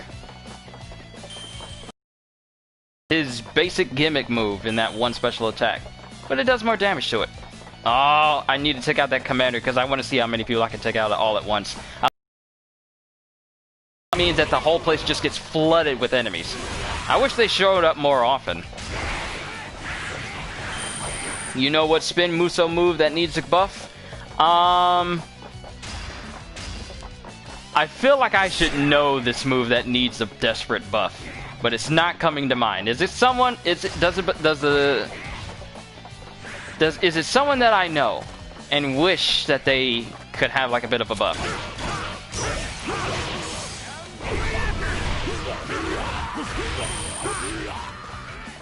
All right, here come the enemies.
Is that an endless loop I see?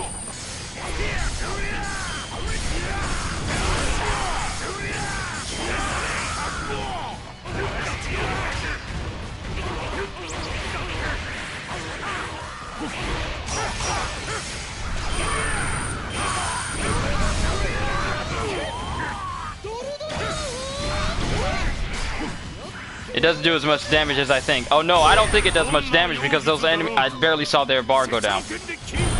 Goodbye, Mr. 3.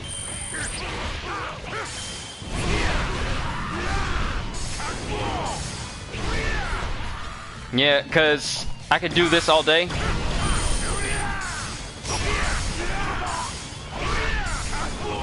I could do this all day, but it won't do as much damage because there's no flame sprout to take advantage of. That's why this move doesn't do as much damage. It requires that flame sprout in order to do maximum damage output. Otherwise, it's just like mini hits, and it doesn't work out that well.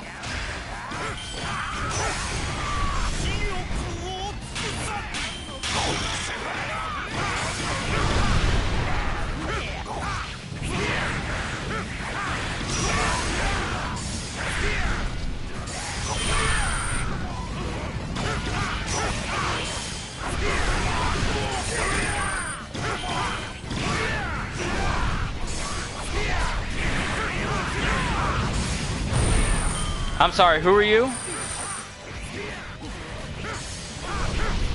I think you only used the counter once, right? Yeah, I used it, but there's not much use for it, and the only person I can use it against requires it. Okay, let me just see this again. I'm gonna use it. I dare someone to hit me. Why not just engulf them in fire? Like, here's an idea of what that counter move should be doing.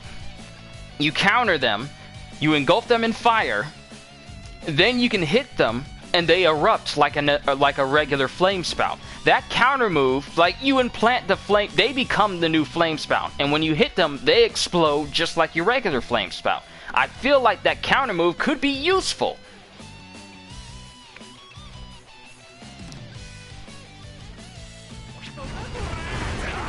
Also, hello Barto, the character that looks cool in your trailer but sucks in the game. Seriously. He's down there with Chopper in terms of uselessness in this game.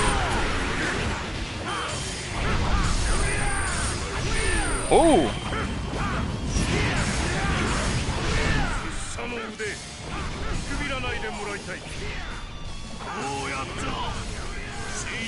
Oh, okay, I found a...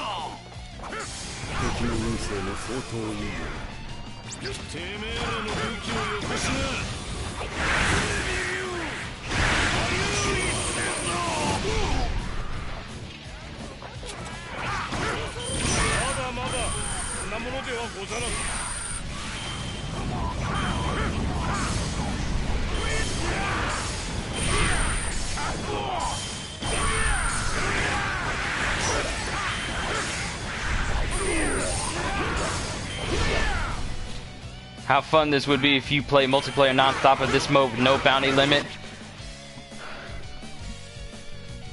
A bounty mission with no bounty limit.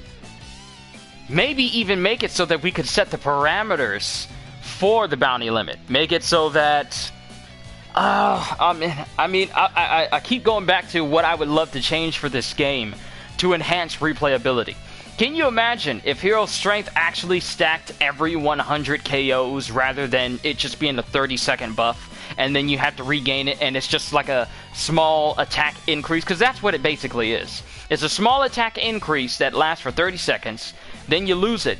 Then if you take out more KOs, the thing that gets me about it is when you get it, it doesn't stack if you take out the same amount of KOs required to trigger it within the time frame that you triggered it the first time. Does that make sense? When you trigger it once, then you take out more enemies before that duration ends, I feel like it should stack on top of the damage output you're already doing. Yes, it sounds a bit broken in the long run, but that's how it worked in Pirate Warriors 3. And let me tell you, damage output could get ridiculously high once you hit the thousands in the KOs. But here, I would change Not only that, but make it so that that combo counter at the top actually had some element to play in combat. I know I said this before earlier during the stream, but there's just so much you can do to this game to increase ways that people could play this game, and not only that, but increase reasons to play as other characters. I wonder how much high of a combo I need to get in order to make Chopper able to take out someone as big as Big and Bomb in less than 15 minutes. But that's just wishful thinking. I could send it to Bandai Namco all I want, but it's clear they don't want this game to last longer than, you know, the last DLC pack, because otherwise they would have put a lot more effort into making things that would keep people in this game. Because I put my list of things that I would change in the game, but this game is lacking a consistent end-game gameplay loop that encourages people to play longer than 100%ing the game. The only reason why most of us are playing these DLC characters right now is because it's the only content that's left in this game. We've literally done everything there is to do in this game, and we've all been waiting months at a time for this DLC to come out, and it's just like the bare minimum. It's like they don't want this game to survive going out the year. The game hasn't even been out a full year yet, and it looks like they've done everything they can to make this game as lackluster as possible in the end of this.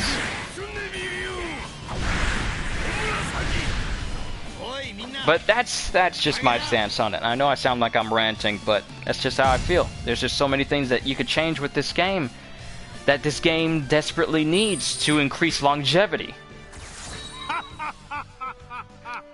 Well, that's surprising. I actually got an S rank with Kinemon. Alright, so those are all of Kinemon's moves and special attacks. Hey, Omegas! What is going on? Happy holidays to you as well. So, Kinemon is done. It's time for the big man himself. Boy, I can't wait. He's a power type too? Oh, we're definitely going to put Giant Fist on him. It's time for your Oden. Dude, if you only seen my reactions to the chapters of One Piece when he was first introduced, and we see all the feats that he can do, and the fact that he's the one that gave Kaido that scar, you don't even know how long I've been looking forward to playing this man. Kozuki. He's the Hercules. He's the Hercules of One Piece. I need this game to load faster for me. Actually, you know what? Swillow, if you're still here, how much faster does Pirate Warriors 4 load on the PS5? Because you got the PS5, but I just want to know, how long do these loading screens actually take? Do they take just as long, or are they faster? It's actually a very good question, because at some point, you know, when bots stop stealing all the PS5s from everybody who wants to have it, I'm going to get a PS5 for myself. And I kind of want to know what I'd be expecting if I start playing this on the PS5 itself. Alright, here's the last character, everyone. The last character that, for all intents and purposes, they want to give us. I mean, we don't get any Garp, we don't get Moria, we don't get Kuma, we don't get Enel. I think Swillow's gone. It's fine, it's fine. I would like to believe that it loads up faster. But here he is! And you know what's funny? They still haven't revealed what this guy's face looks like in the anime, and they're already showing him what he looks like here. I mean, sure, the thing is, there's anime-only viewers of One Piece. They don't watch my reactions to the chapters. But, oh no, not Corridor Coliseum. We need a big space. We need a big space. But if they play Pirate Warriors 4 and they see this guy's face before they even see it, a little Easter egg, his taunt fully heals him, it seems.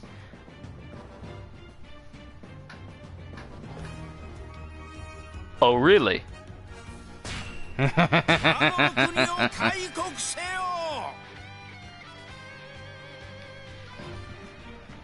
Not Water 7. I need a big map for this guy because he's actually quite tall. I saw a screenshot of him, and he's big. He's a lot bigger than Kinemon and Okiku, and Okiku's tall, but he's a lot bigger than both of them. He's like half the size of Whitebeard. Well, not half the size, but maybe comes up about to around his waist, maybe, possibly. I have to see his size again.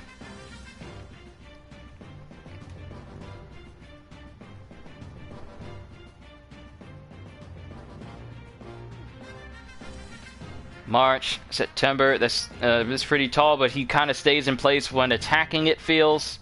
We're gonna have to see. March, April, May, June, July, August, September, October, November, December. Not even 10 months.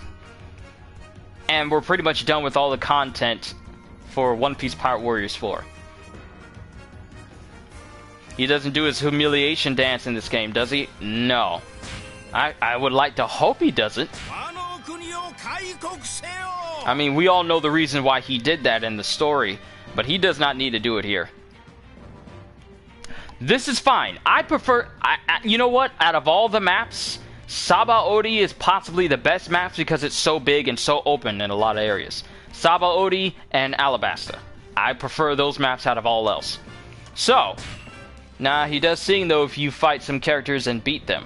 Oh, really? Alright, so we maxed out his attack here. We need to max out his attack here. So let's get this one. Okay, that's good.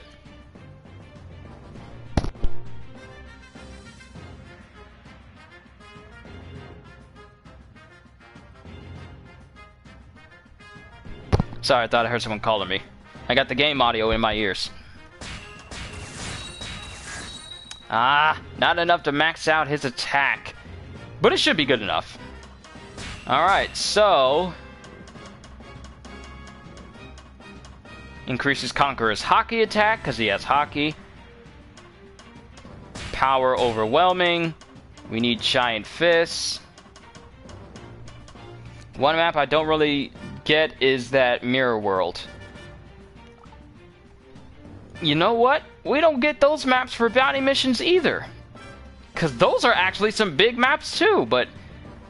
you know what? That's odd. Why are some maps actually locked out from bounty missions? Should we have access to all of them? So why are they locked out? I'm just asking more questions and I'm gonna get even less answers if I think about it. Giant Fists. Sadly, that Haki thing only counts for Muso's moves, not basic attacks. That's fine, I know. It only enhances it. It only enhances Conqueror's Haki. It's always been that way. It's always been that way. It was a skill back in Power Warriors 3, so I don't expect it to just, you know, enhance more moves for its moveset, so I don't expect that. So let's go for Resilience. And actually, let me put Concentration in here. And let me get on land enhancement just to see. This isn't a definitive build I have for him. I just want to test things out. So we have Oden Two-Sword Style Gun Modoki. We have Oden Two-Sword Style Paradise Waterfall, Kuri Daimyo, and the Oden Two-Sword Style Pursuit of Peace. Get that anti-flinch move on Oden. He needs it. In that case, we're gonna remove Resilience then, and put Tenacity. I don't even use it all that much. Still feels like it should be stronger though. Alright, we are good. We should be good all around. Let's get started.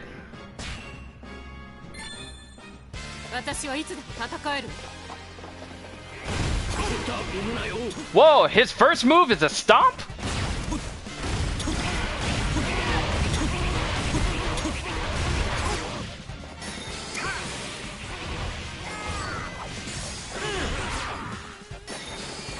You know who he reminds me of the moment I'm doing all these moves? He reminds me of Calamity Ganon from Age of Calamity, with the way his moves reach a long range in front of him.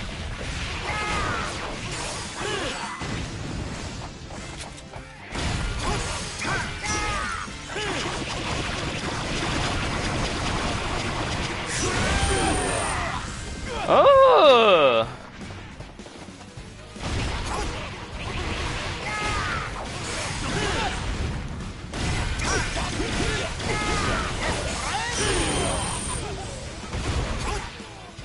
Oh, I see it. And you know what I haven't done? I gotta look at his moves here. Oden is a samurai characterized by his quick two-sword style techniques. He can also use Ryuo to launch powerful wide-hitting attacks from his swords, overwhelming his foes in any situation. So if you look at here, his whole combo here increases his strength. His triangle increases his strength and sends back enemies.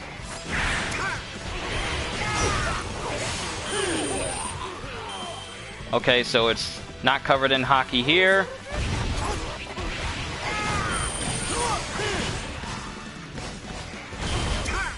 Okay, so just hitting the first square it just lets him coat his weapons in Ryuo.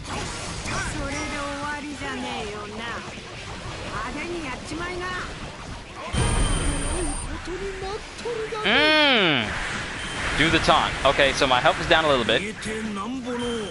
He's eating Oden.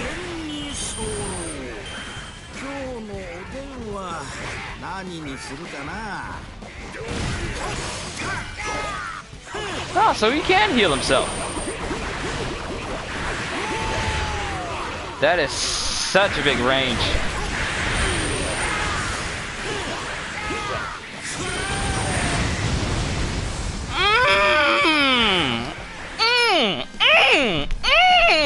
You better stop! You better stop!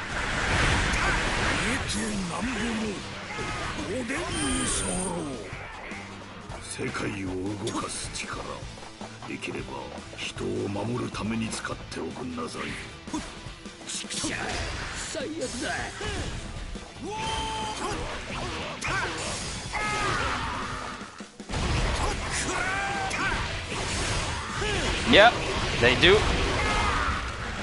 Okay, so his power-up moves, it does apply to his air combos as well.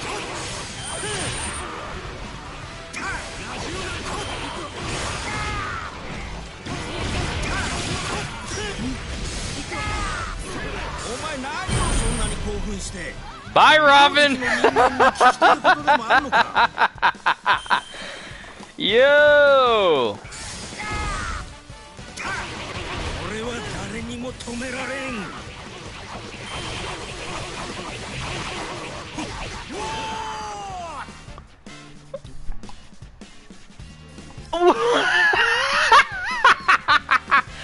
What?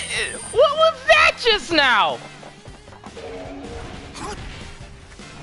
Do the first attack and combo in the air to strong enemies.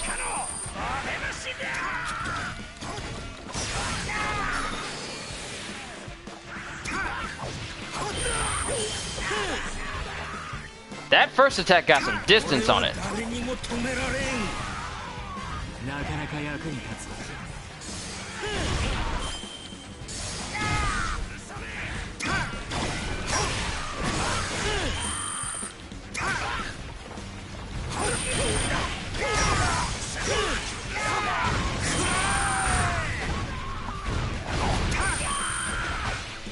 Oh my goodness, Oden.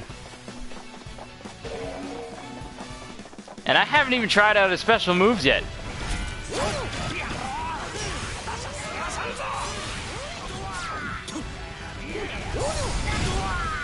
I wonder, can I take him out just by coating my swords in Ryuo?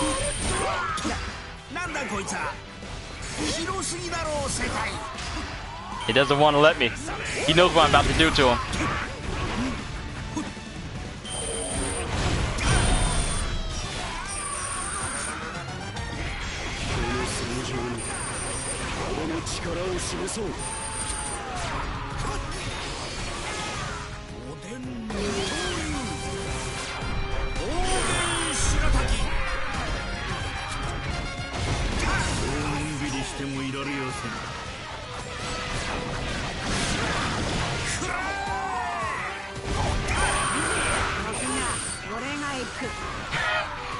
Big Mom on your side. No, she ain't.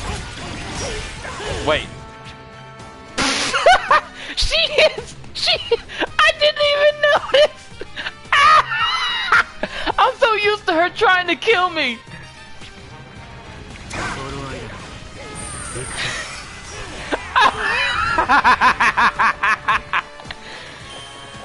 I'm so used to her literally going out of her way to kill me.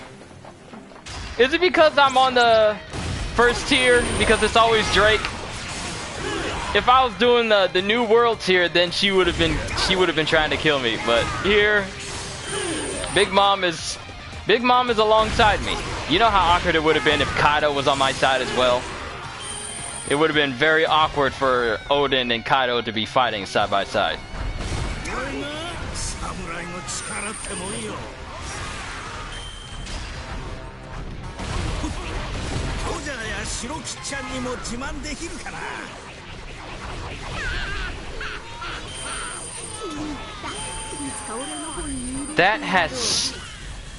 That has so much range.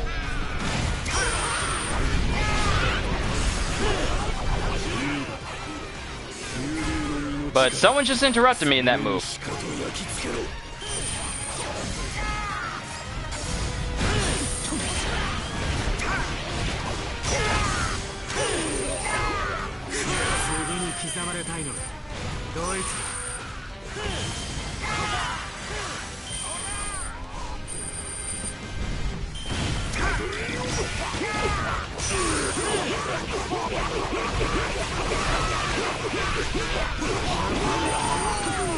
I think the last hit does the most armor damage, but the slashes all around, they just do like little chip damage at the most.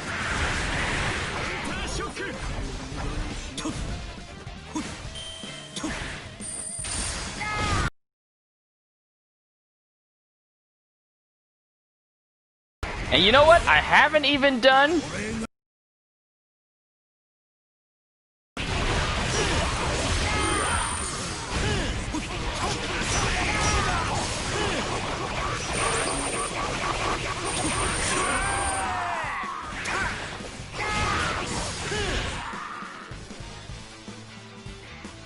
I'm mad.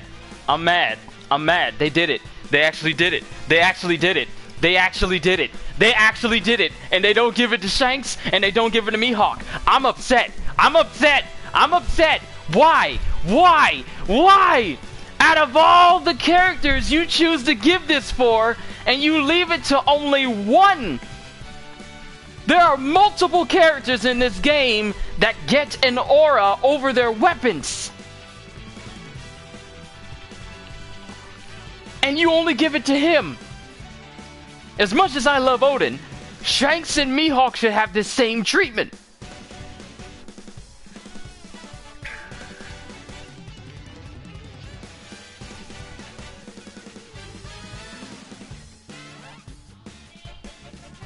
He does, I think, but he does sing when you beat Whitebeard. But bruh, this is what... I'm sorry if I just paused in the middle of this, but this just made me really upset because it shows that it can be done, but they didn't bother to do it.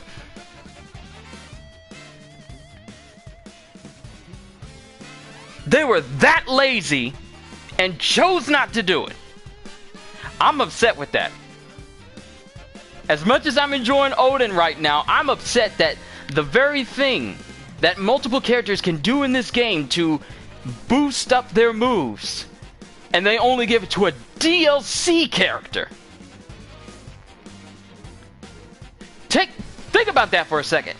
You have to buy this DLC in order to get a character that has a constant aura mode for their full force bursts. Shanks and Mihawk exist in this game, but you have to buy a DLC character in order to get that. I'm upset.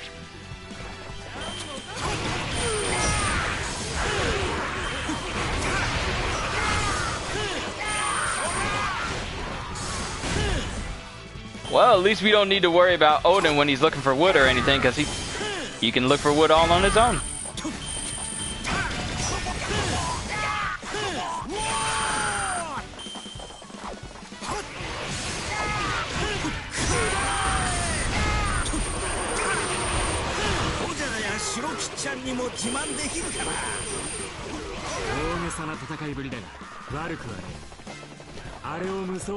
See, I'm enjoying playing Oden right now, but now it's in my mind now that they literally are capable of doing this. They're just too lazy to bring it about.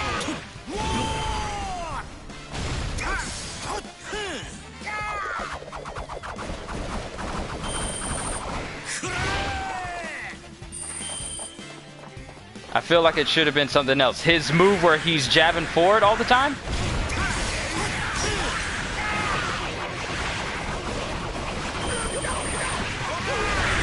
Wait a minute. Hold on.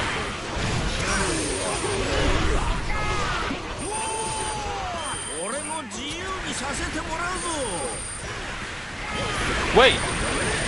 Does this C2 break armor? Hold on. I need to find a full health enemy. Yo! His C2 breaks armor!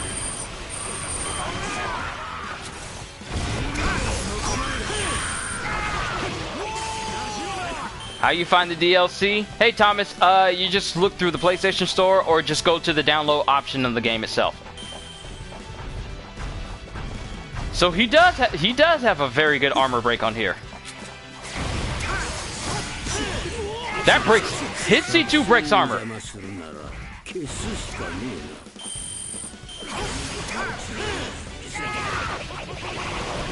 No, oh. How do I like the DLC? This is by far the best DLC, the best character pack out of all of them. If I were to suggest... I'm sorry, were you doing something?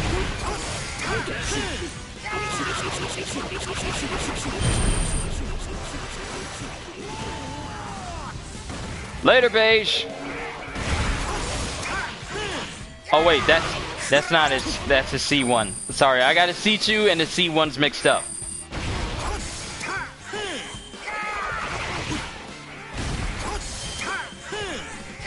Wait a minute.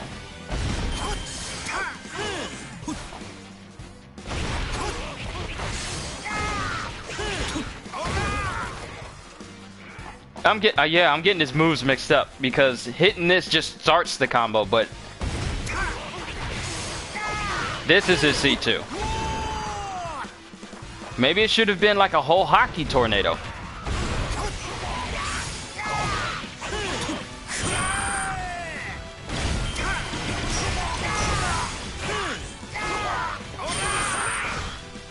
And you can pick up the buff up just by heavy attacks.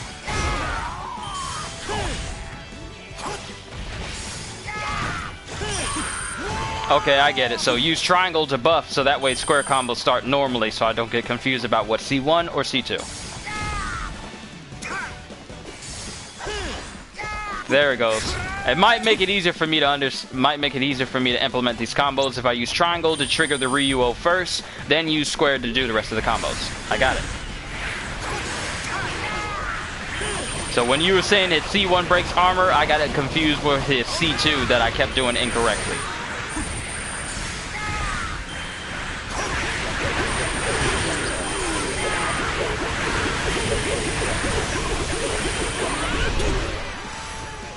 And I've already taken out all these enemies. Hockey Tornado's R1, oddly enough. I feel like I didn't really showcase all of his moves.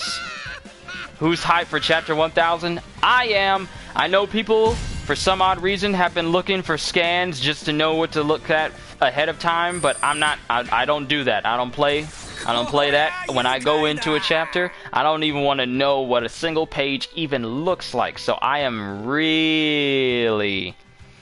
I didn't really use his R1 moves, really. No, I didn't. So that means we're going to have to go 3 times with Oden. Because I got to do this again. I got to do this right. For you guys. But now that I got a better grasp of it, we should be able to burn through this map the first time, and I'll use his moves more often. Then we'll try out his other moves and see how they look.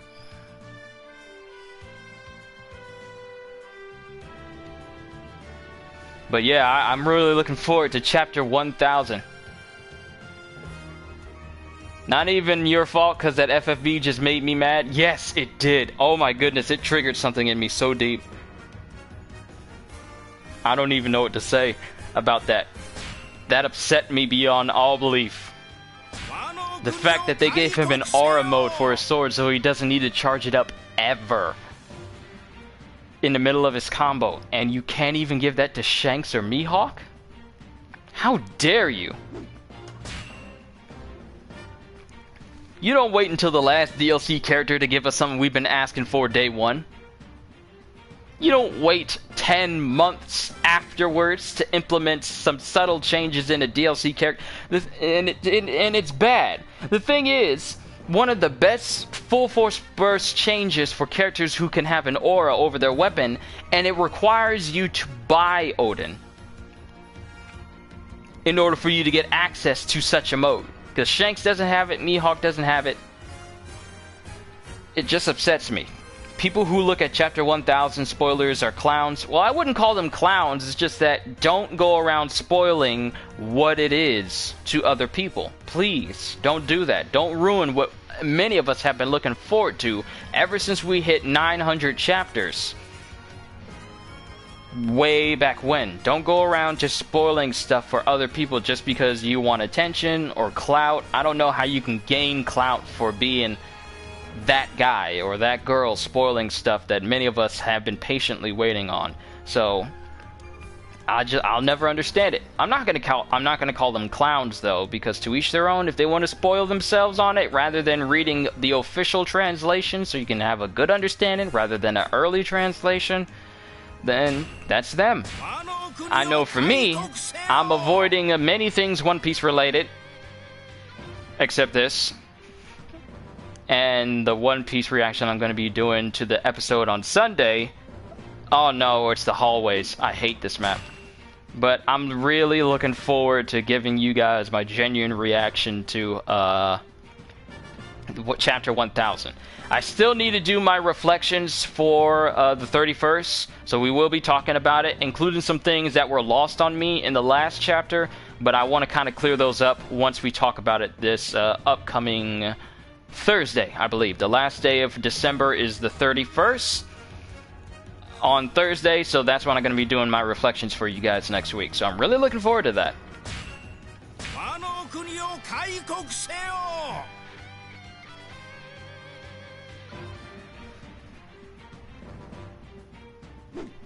Seducing Woods, trash map, re-rolling.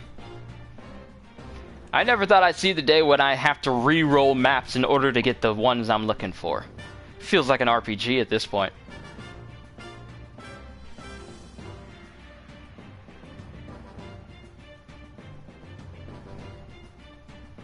The way the music's not bad though.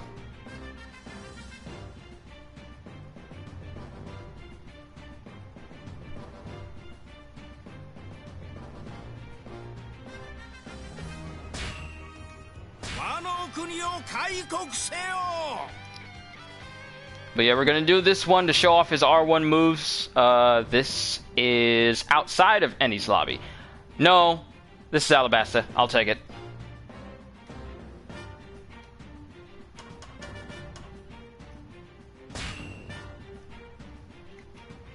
Oden has a weird samurai slice move, but he body slams people while doing it.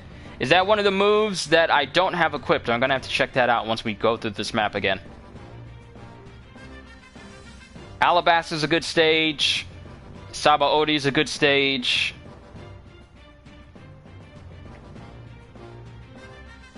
I'm trying to think of what else is a good stage. Alabasta. The big map outside of the casino area in Airborne. I think Airborne is a good map as well.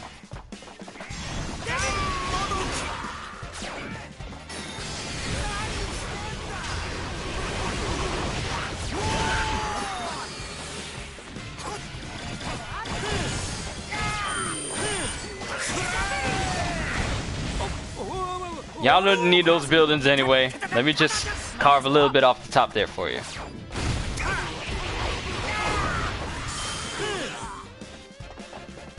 Okay, so this move here, Gun Modoki. So it's just a running shoulder charge then. A running shoulder charge slash. Doesn't do too much, to be quite honest with you. It is nice though. This one here, yeah. This is actually really good. Hello, most useless character in all of One Piece. Well, at least in Pirate Warriors 4.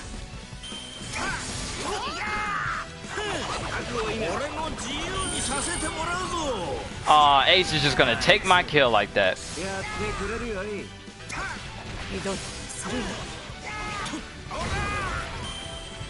And they're gone, laying on the roof pops. Don't go dissing on Chopper. No, he's the worst character in the One Piece game, not the series. Because let me tell you, his gameplay here, it leaves a lot to be desired.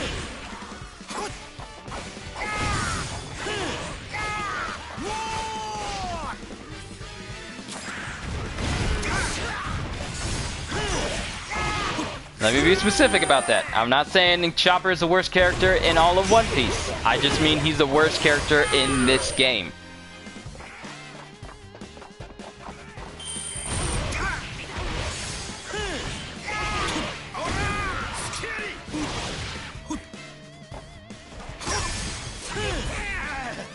Was that just a basic punch? Wow. A swordsman who actually puts his swords away and uses hand-to-hand combat.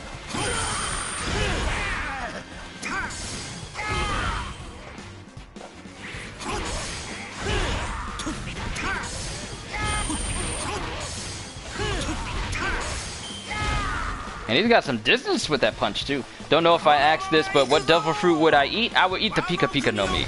I mean, come on.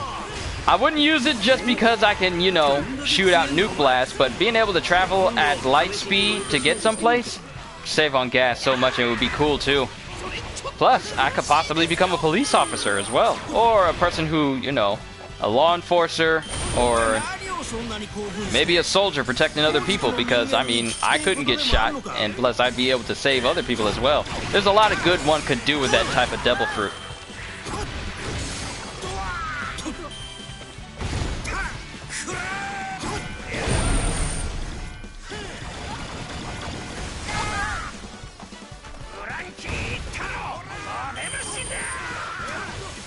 You know you can only travel in lines, right? Yep.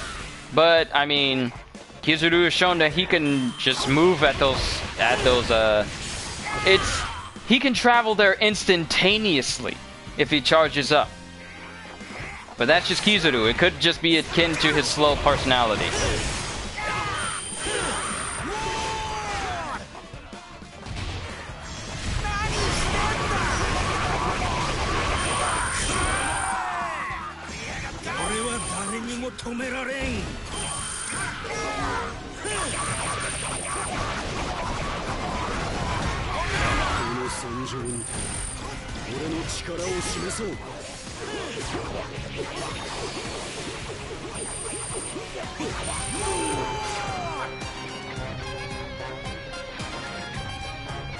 Because a lot of devil, I mean, and if you're a person, you would go for the Goro Goro no Mi. Hey, you would never have to worry about your phone not having a charge ever. You just stick your finger on the port and there you go. When you eat a devil fruit of speed of light, you think your body will kind of freak out and go slow, I guess?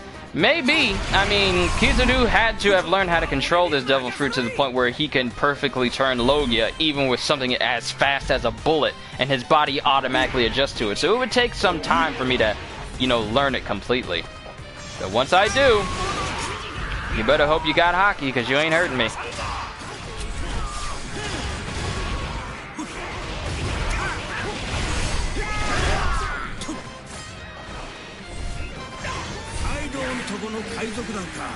It's almost as fast as light, but can't go anywhere.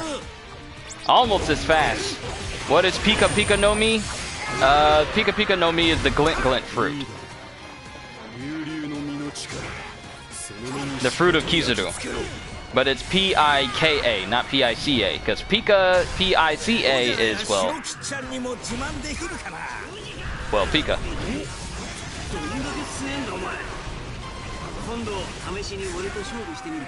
Okay, that move is kind of unwieldy when you try to aim it, though.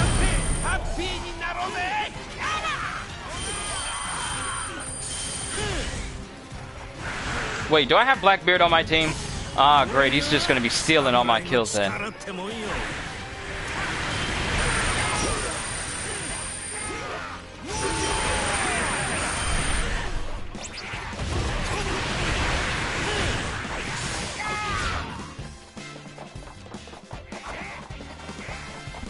I do want to see him versus Blackbeard because, well, light versus darkness fruit. That would be something to see. Which is stronger, light or dark?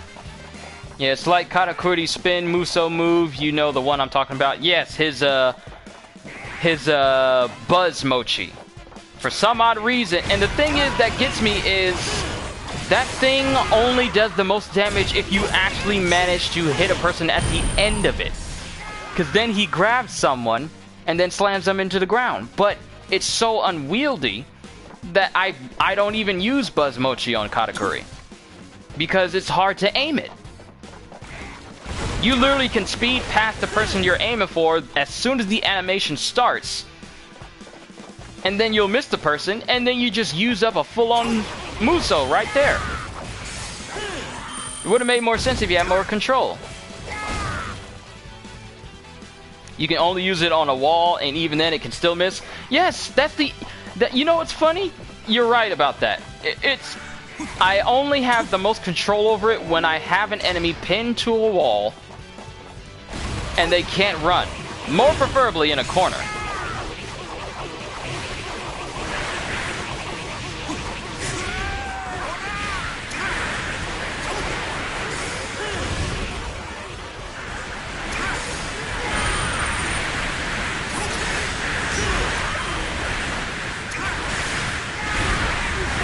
The fact that I'm able to punch people as hard as Garp with Oden says something. Good lord, I miss Garp.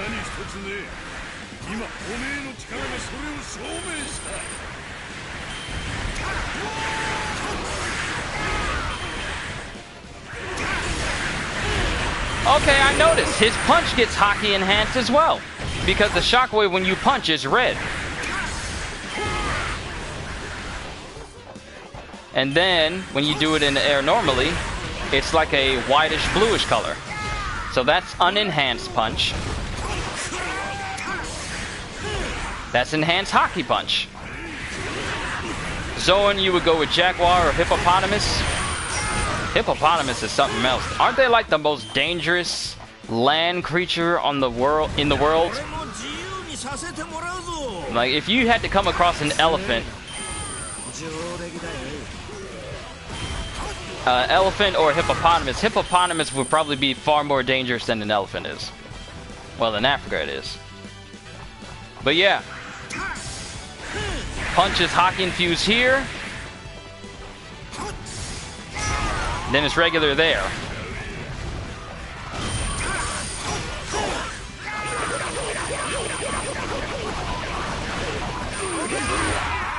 But elephant would be more useful.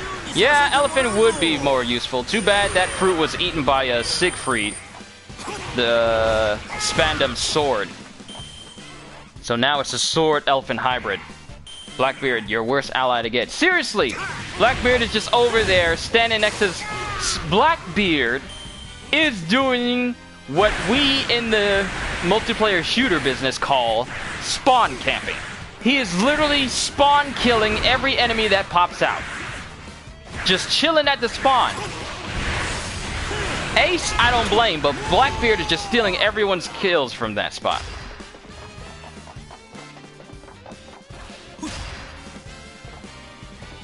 No wonder Blackbeard's the worst. He's both the worst in the series, as far as the villain is concerned, and he's the worst in the game. He's literally stealing all your kills. I'm gonna steal all your kills while you try to get your bounty up. I also love the fact that some attacks actually deform the ground, because this was straight before.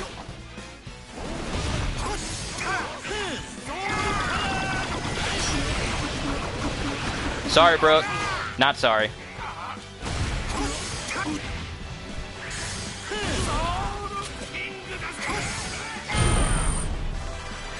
It wasn't a slash that did him in, it was just a straight up punch. Then we got Bartolomeo. Only good thing about him is that he's way better in Pirate Warriors 4 compared to Pirate Warriors 3. I just feel like when you have Blackbeard as an AI ally, he should not be using Black Hole to seal up enemies. Or at the very least, if he does, then he should be, you know, expelling them with liberation. So that way, if you have a boss you're trying to defeat, he doesn't just keep them held inside. Because the AI for Blackbeard just doesn't have this thought apart. he doesn't have the thought enough to think that, hey, you know what, the person I'm with, they probably want to fight this enemy, so let me just clear it out.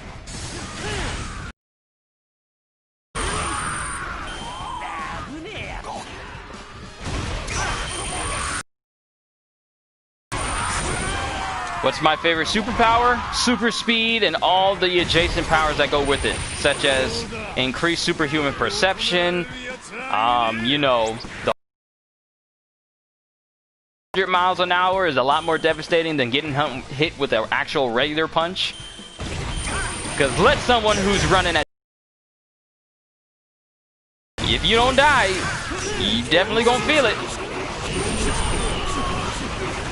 Plus, I can literally run everywhere. Not only that, but increase reflexes and perception of time when you're moving at high speeds, so it'll make it easier to get things done in a short amount of time. Plus, I'd never have to drive a car ever again.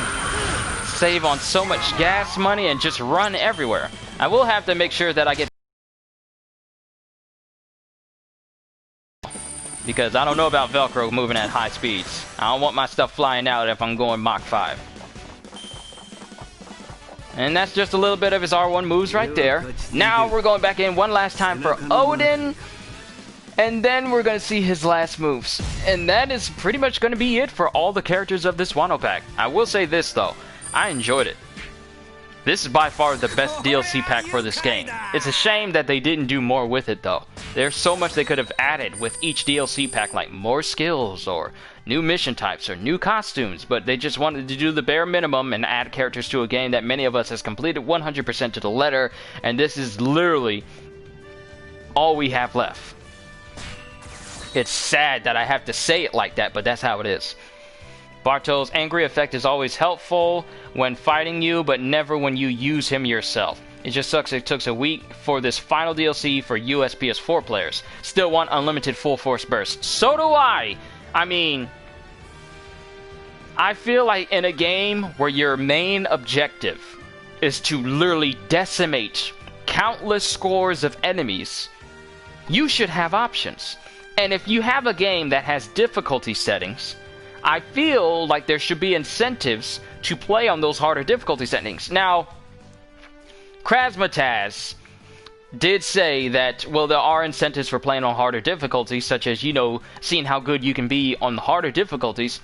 But I mean as far as unlockables. If I play on the hardest difficulty and beat the hardest mission, then maybe give me something that was worth my time of going through that. Like, I don't know, unlimited full force bursts. Or the option of, you know, we see your attack range is kind of small here, so let's just increase that by 100. And the animations are different, areas are just getting decimated, stuff that just turns this from being like your run-of-the-mill Muso game into a game where things just become ridiculous really fast. I feel like that's what this game is lacking. It's lacking some very substantial endgame rewards. Because beating true pirate warriors only nets you a gold coin that does nothing.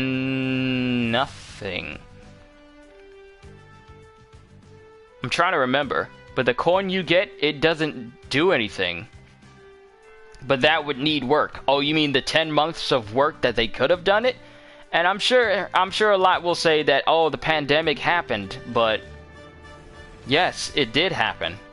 But a lot of other people have been able to push out a whole bunch of content as well. I think that golden coin gets you Luffy's snake, what is it, dragon culverine?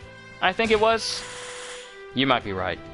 So maybe I'm just harping on the game too much, but I just feel like with what we have, I feel like we should have had more, especially with the 4th game in this series.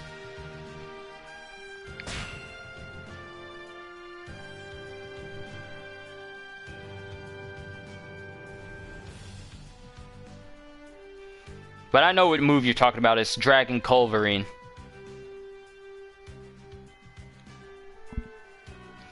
Did I get bit on my hand or something? Ain't no bugs outside. Alright, one more run with Oden to see the rest of his moves.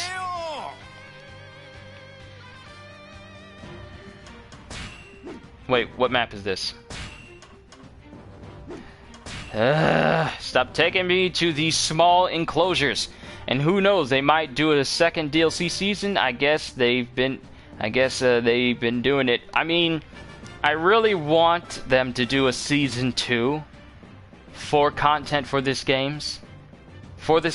I really want them to, but at the same time, I want them to take the feedback that we've clearly shown them from Twitter to Game Facts and take it to heart. The idea of a season 2 pass annoys me. It kind of annoys me as well, because if they were to do the same thing they did for this one, we'd be waiting a whole nother year before we get more stuff.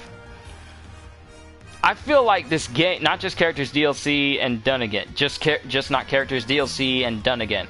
I feel I don't want to pay for it, and I already know they're going to add King and Queen in Season 2.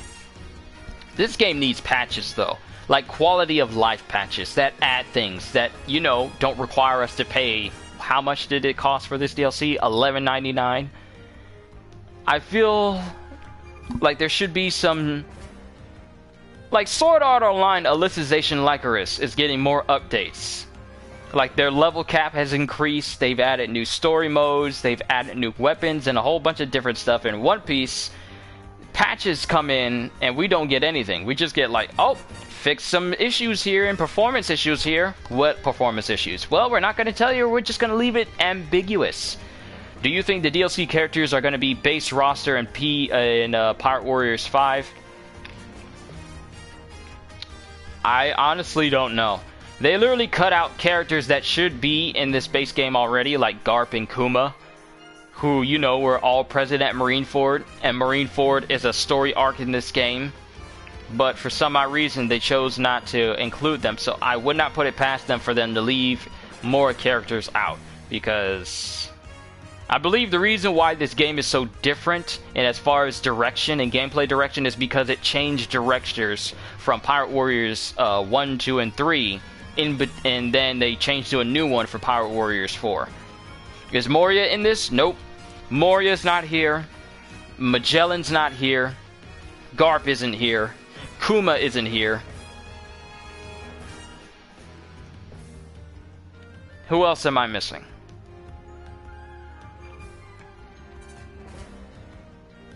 I know I'm missing somebody, but those are gone. Nell isn't here. Perona isn't here. Moria isn't here.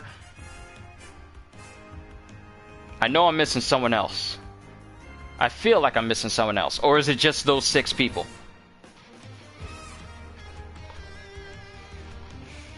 But yeah, that's just how I feel about these characters as a whole. Caesar as well, so that's 7. That's 7 people missing. Enel is a character people really like. Can you imagine Enel with his Mamoragan and it has increased range? Or him having a form change in his Logia form and his attacks have a longer range? Or his lightning gauge doesn't deplete at all? Options, people. Options.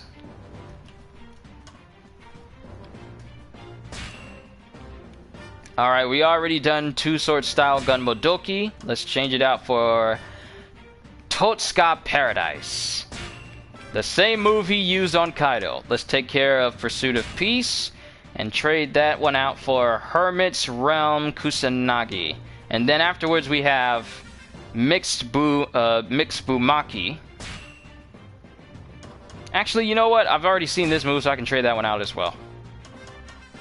And then the last one would be Conqueror's Haki. His Amaru would have definitely been a form change, probably one of the best characters if they did him right. I don't know what color Moon Lightning would look like, to be honest. I feel like it would probably just still be blue, but they probably would have needed to put a little bit more white into it, because I know in Pirate Warriors 4, his Amaru form, it looked a bit too blue to me. Especially for it to be lightning. I just felt like it should have had like pieces and bits of white in that whole armor, in the whole way it looked. Maybe make it a little bit more shiny or whatever, but that's just how I feel. So the last thing we have left is just Conqueror's Haki for Oden. Yeah, it looked like fire. Yeah, it looked more fire-like rather than lightning. It needed some hints of white in the in its form. And okay, their icons took a minute to actually load up. That's the first time that's ever happened.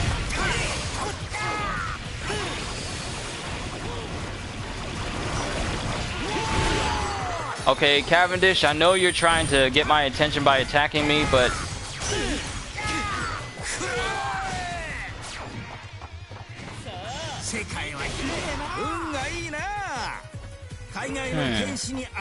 That move's alright.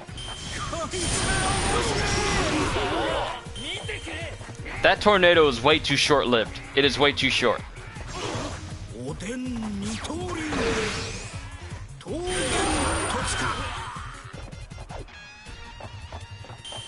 That was nice.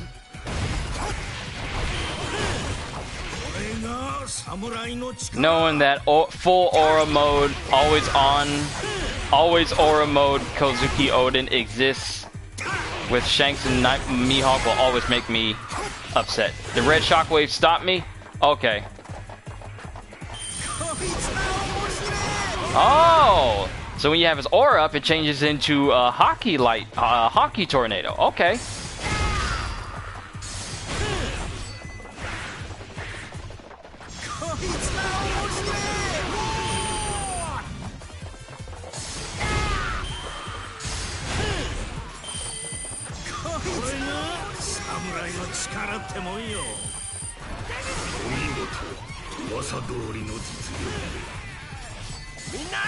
I literally just did that same move right when you said that, Michael. You think Bonnie would play a big role in the future so we can get her in the game? Jewelry Bonnie? How would her attacks work? Because her Devil Fruit makes it so that she can age not only herself but other people, but how would that work in combat? They would have to animate people to actually shrink down in size or turn into kids, and I'm pretty sure they don't want us turning people into kids and then, you know, beating them with whatever weapon we have in our hands because kids.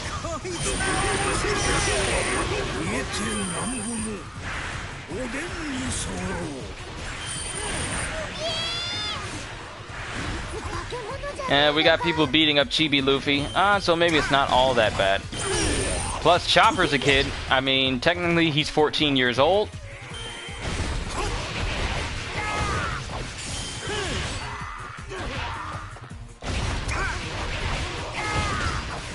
But still a kid nonetheless. And we get to beat him up in the game. I guess she'd be like Ivankov. The difference being that she wouldn't be increasing the head size of people. Whereas Ivankov can do that and just, you know, turn everyone into Rola Rola Da! Pretty much.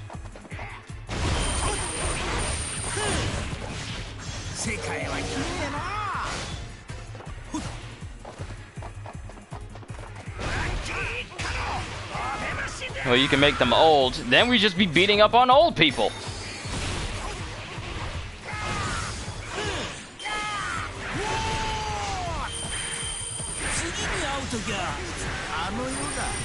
If we get Jewelry Bonnie in here and she gets to turn her Devil Fruit powers into a combat moves, we either be beating up on kids or we be beating up on old people. Neither one of them looks good for my monetization for the channel. I hear that you made a video where you were beating up on old people. What do you have to say for yourself? Well, I'm in a demonetized.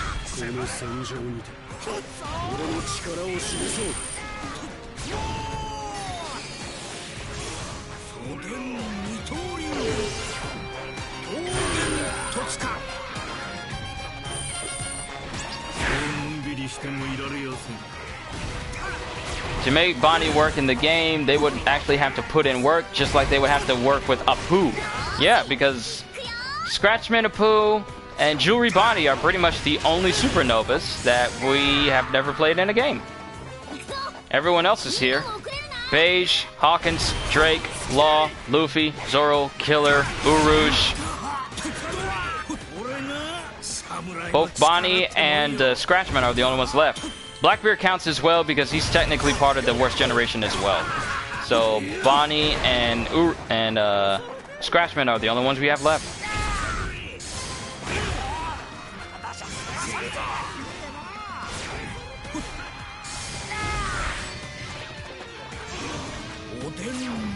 and they skipped on Hawkins a little bit. Blackbeard, now the worst character to fight Logias. You would think with a person whose entire Devil Fruit is based around nullifying Devil Fruits, other Devil Fruit users, they don't take advantage of that. Like, his attacks have no effect on them. They can't, like, here's what I would do. I would make it so that his combos have increased damage against Devil Fruit users. And it should mention that in his attacks as well. Like, if you swallow up a Devil Fruit user with Black Hole, then they have like this darkness aura on them that makes them receive more damage from you. And that's specifically Devil Fruit users. That's what I would do for Blackbeard to, you know, keep him lore specific. Because it would work, because we don't have power to perceive one's true form anymore.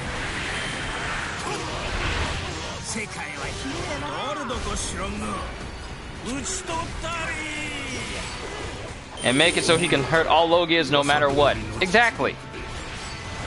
If you can make it so Sanji can never hit a woman at any time with his basic combos, you can make it so Blackbeard can hit Logias at all times. If you can make Oden have a full aura mode, and other characters who need it can't, then you can definitely make one character do the other thing as well. If you can make one character do one thing specifically, you can make another character do one thing specifically as well. You just gotta take in the time and patience and will to do it. It's just a lot of will was wasted on this game, unfortunately. That's just how I feel. Hawkins Scarecrow mode is kinda, I'm not sure what to call it. I call it pseudo form change. It's not really form change where you can actually just play. Oh snap, okay. Dang it, these trolls really trying to get on Vito's bad side, aren't they?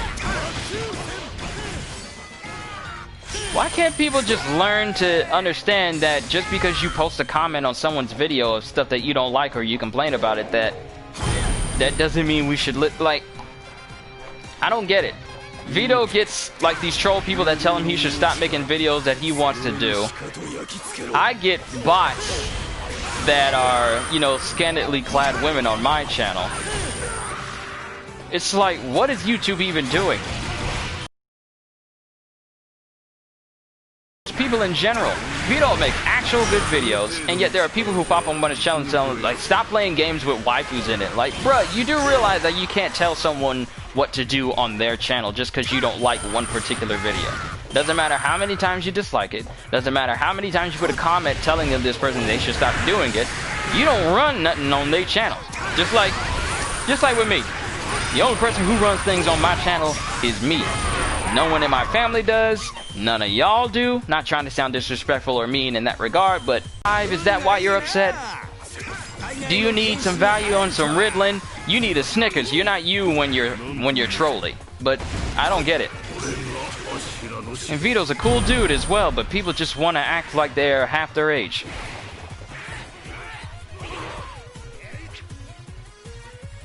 Is it lagging?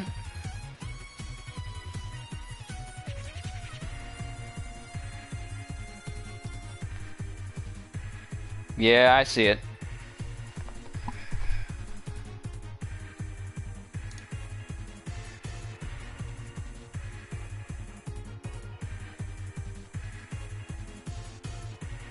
If it's lagging, go down to like the bar on the video and then hit live. Because it looks like it's running fine to me right now.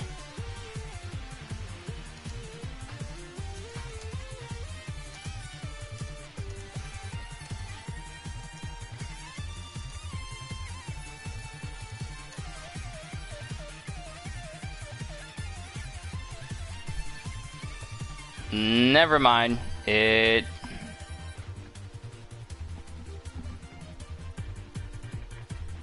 just went downhill.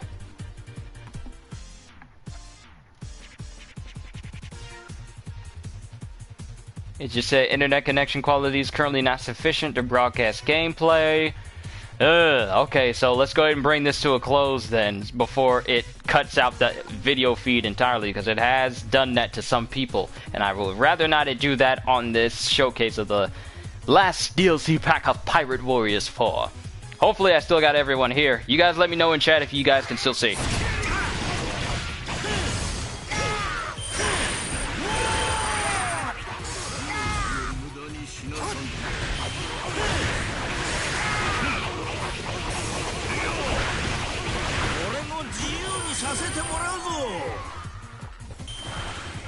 Alright, good, Karma, good to see you. It's fine now. Welcome back, Thomas. Sorry about that a little bit. But this stream is coming to a close anyway, because I just wanted to show off the main characters. But, yeah, people on the internet, I don't get it. I used to have a bunch of people who just pop up on my channel telling me that what I was doing was a waste of time. What I was doing was stupid. Stop doing voices in your videos. They're completely ridiculous. Sound normal. Speak normally. But, I mean, they don't own this channel. They don't run it. I do. So I get the last say. But when it comes to people like Vito, who just wants to upload content for people to watch, you got trolls that just have absolutely nothing better to do. It's disappointing that we still have children using the internet without their parents' permission. Don't they watch the commercials?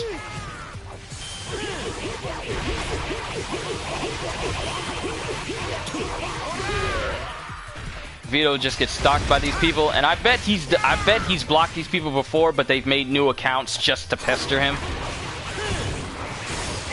Like, children everywhere. There's a reason why children don't get access to the internet unless they're supervised by an adult.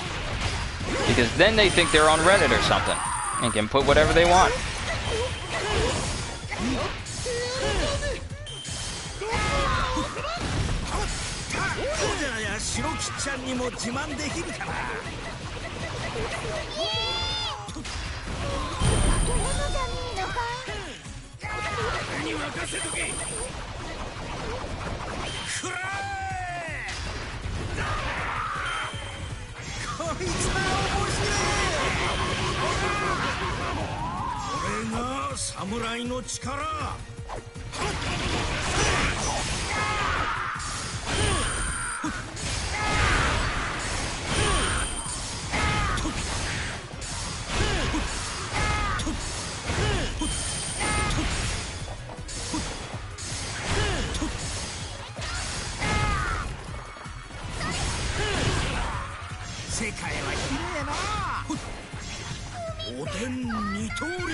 I'm just going through all his moves and testing them out.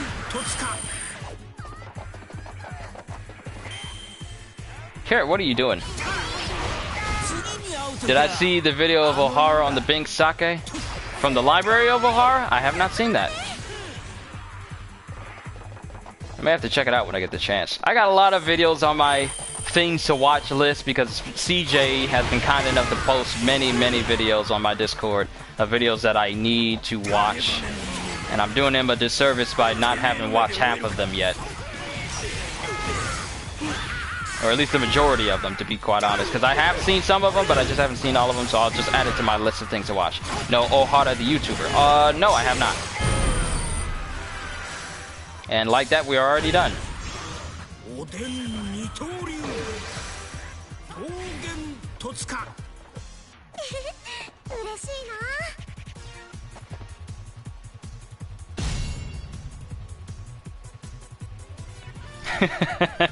Let that big cheese be the last thing these people see.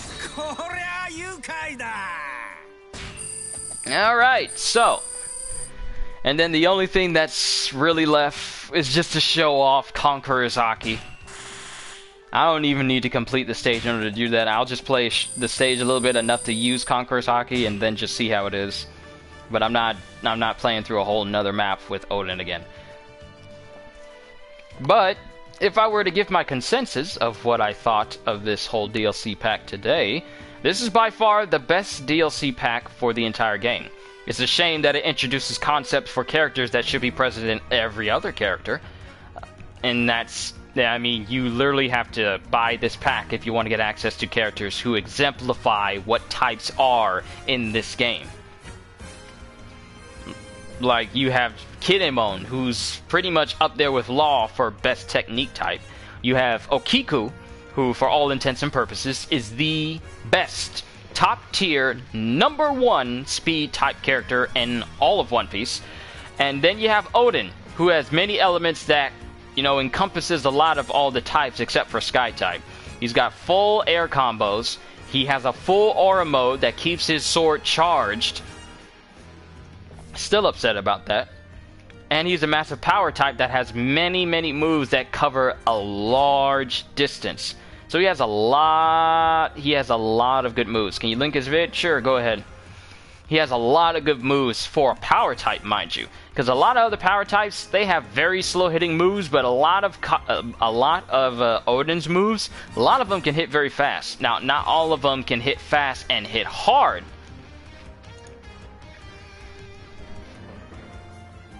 Error, try again. What the heck? What do you mean try again? It won't let me try and show it. I'm trying to have this thing show the link, but it won't let me. What in the world? What are you doing? Error, try again. What is this? It won't let me show your link, Thomas. I'm actually trying to hit show, but it won't. I keep getting an error. Well, that's stupid. If you're in my Discord, then go ahead and post it there.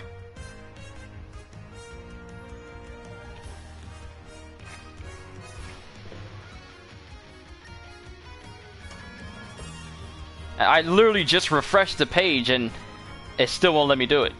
And I must have clicked it too many times because I was speed clicking it trying to get the pop-up because I keep getting the error message popping up and down. So, apologies for that, Thomas.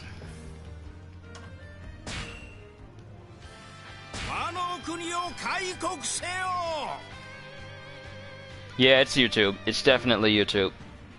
Alright, so let's just check out his Conqueror's Haki real quick, which means we're going to take that off. We're going to put on Sovereign Strength. That is what it's called, right?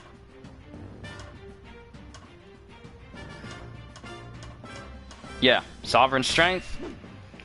And put in Conqueror's Haki. I'm going to take this out, though, because it's nice and all, but...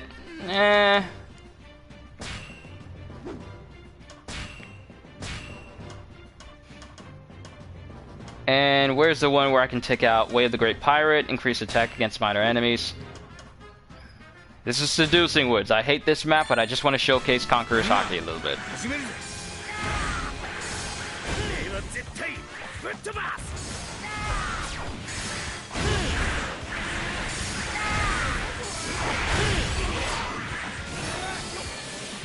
Alright, let's see it.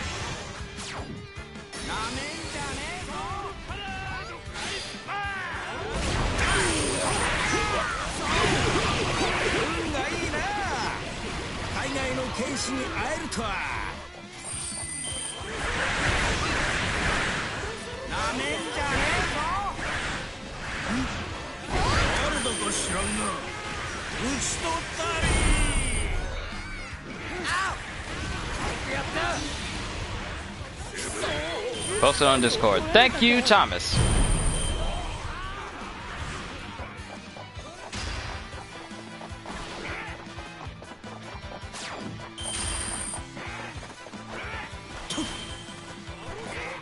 The Haki move looks so cool, too bad the leaders just go, hey, red shockwave time, right as you do it.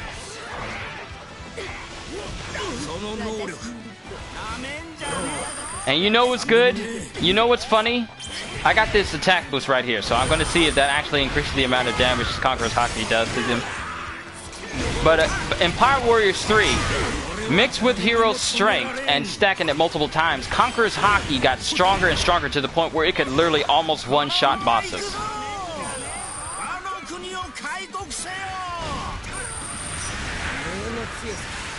Maybe I should have put Resilience in here so it could have enhanced, or what is that other skill move that makes it so that my moves charge up faster? I should have gone with that route.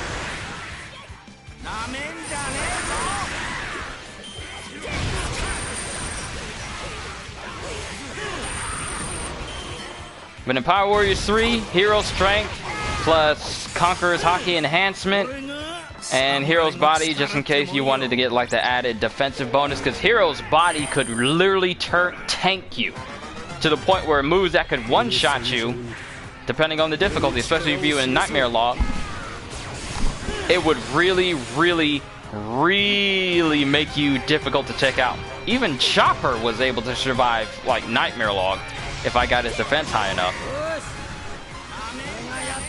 So let that type of knowledge sink in. But alas, we got bare minimum changes to things that shouldn't have been changed in the first place. I digress. I just want to use Conqueror's Haki one more game. I also feel like Haki move only works here with giant characters because how big they make the Haki move range way bigger, taking out tons of trash mobs. Now the reason why I'm able to take out trash mobs so easily because I also got that skill up that makes it so that minor enemies take even more damage. So that's why they're getting knocked out so easily by Conqueror's Haki right here. And then I just took out Diamante, no problem.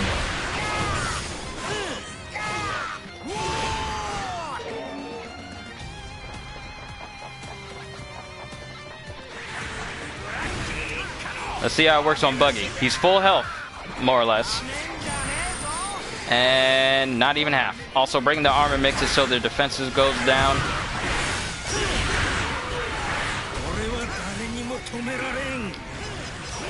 You would think Buggy and Oden would have some dialogue since he was on the same ship with them.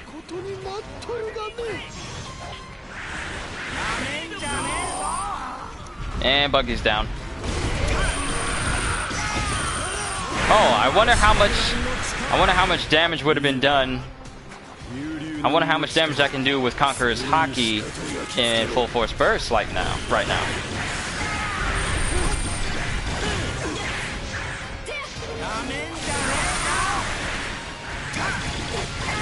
Ah, Shanks is on my team. Long time no see, Shanks.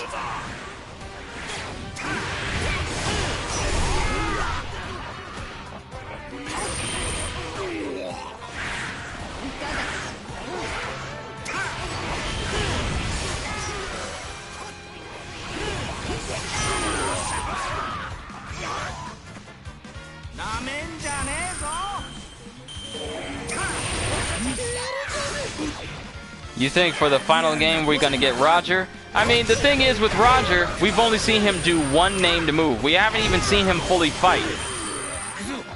We see him clash with Whitebeard. That was it. They fought him for about 3 days, but the only move that we've seen Roger do during his entire time we've seen him in One Piece was Divine Departure. And that's just like a full Haki upward swipe that sent Oden flying back during their very first meeting. But as far as his fighting style, we really don't know next to anything. Thicky says it's nice to meet them again. Also, holy crap, the video frames just went down. Yeah, they went down. Okay, what name move does Smoothie have?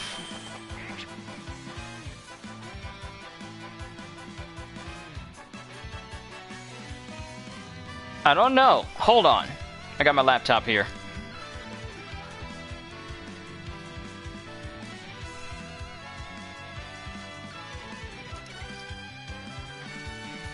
I don't think she has any named moves. I could be wrong. She has weapons, and she has her Shibo Shibo no Mi. But... the only named move that she actually has is, and it's specifically in this game, it's called Juicy Giant, which is what causes her to grow to a large size after absorbing liquids into herself. That's the only named move, and it's only named through this game. Other than that, she doesn't have any named moves. Urouge has moves as well, but we don't know his Devil Fruit. And his is Retribution, and that's just his massive counter punch with all the damage that he takes and just hits people with. But other than that, we don't know any other moves that they have.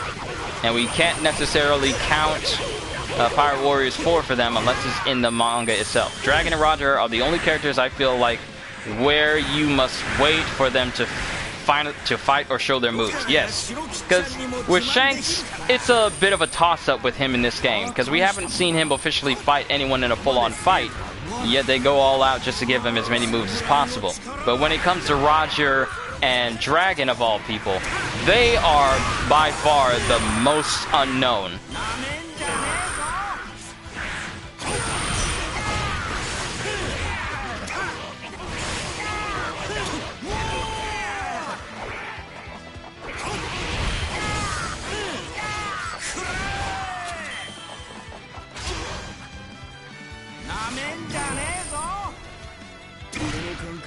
By the way, you know what sucks about Uruj in his big mode? His 3 Muso attacks are just 3 punches. Yeah, just punches. You think it'd be more, but no. That's why this Wano pack is the best out of all of them, because it shows you just how good characters can be if love and care were put into them completely. The other characters in the other packs just feel like, okay, we gotta do something. I mean, the way they did some of these character packs is actually kind of odd. Like, let's add characters who are in the main story of this game, but give them as DLC. Not add characters that this game is missing for, you know, nostalgia's sake. You could even call it the Nostalgia Pack. But they just really don't do anything. Smoothie, however, Smoothie is the best character out of the Whole Cake Island pack. I mean, her attack range is ridiculous. I don't think anyone else has a bigger attack range than her. And it's ridiculous. Judge is the best Sky type, really? You know what? You are actually right. He's the only Sky type to be released around all these DLC packs. So, Judge is the best Sky type. Oden is the best power type from all the. If we're just counting the DLC packs, Oden is the best power type. Kiku is the best speed type, and Kinemon is the best technique type.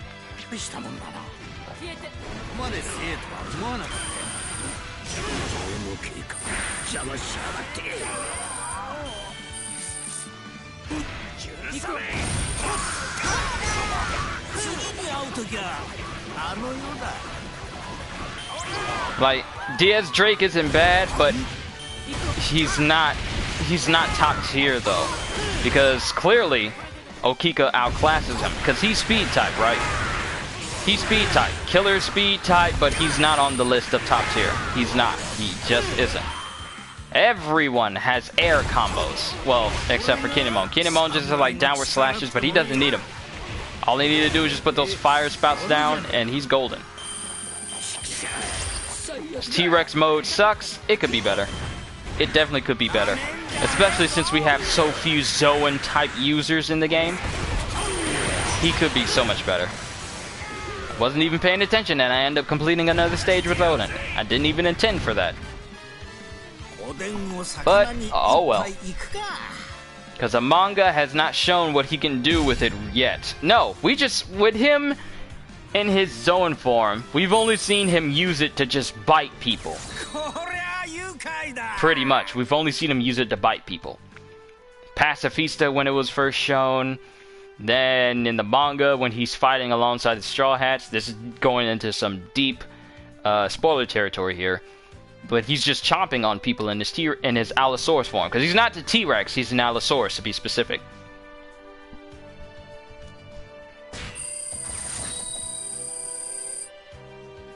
But yeah, we haven't seen him use his tail to hit people. Drake is... Okay, so... I know Drake is the best speed type in the Worst Generation DLC. But in terms of all the DLC that has been released for the game now, Kiku is the best out of all of them. Even clearly surpassing Drake in every regard. But in his own respective pack, Drake is the best out of that group.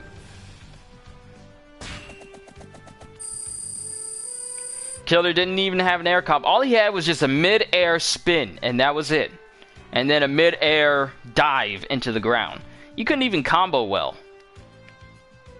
Drake is the best speed character in all the DLC? Nah, I don't think so. Kiku has the speed, and she has the crowd control. Like, sure, Drake has a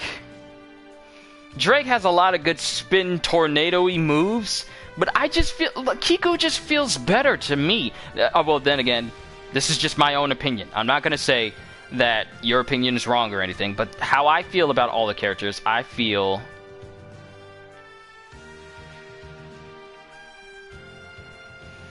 I feel like Kiku is the best speed character out of everyone. Okiku is trash without full force bursts. I mean, she can handle her own just fine without it, but when you go into it, that's when she can't be surpassed. But, like I said, this is just my own opinion on the matter. If you like Drake better than Kiku, hey, that's you. That's entirely up to you. I'm not going to say you're wrong in that. I need to put some WD-40 on this chair.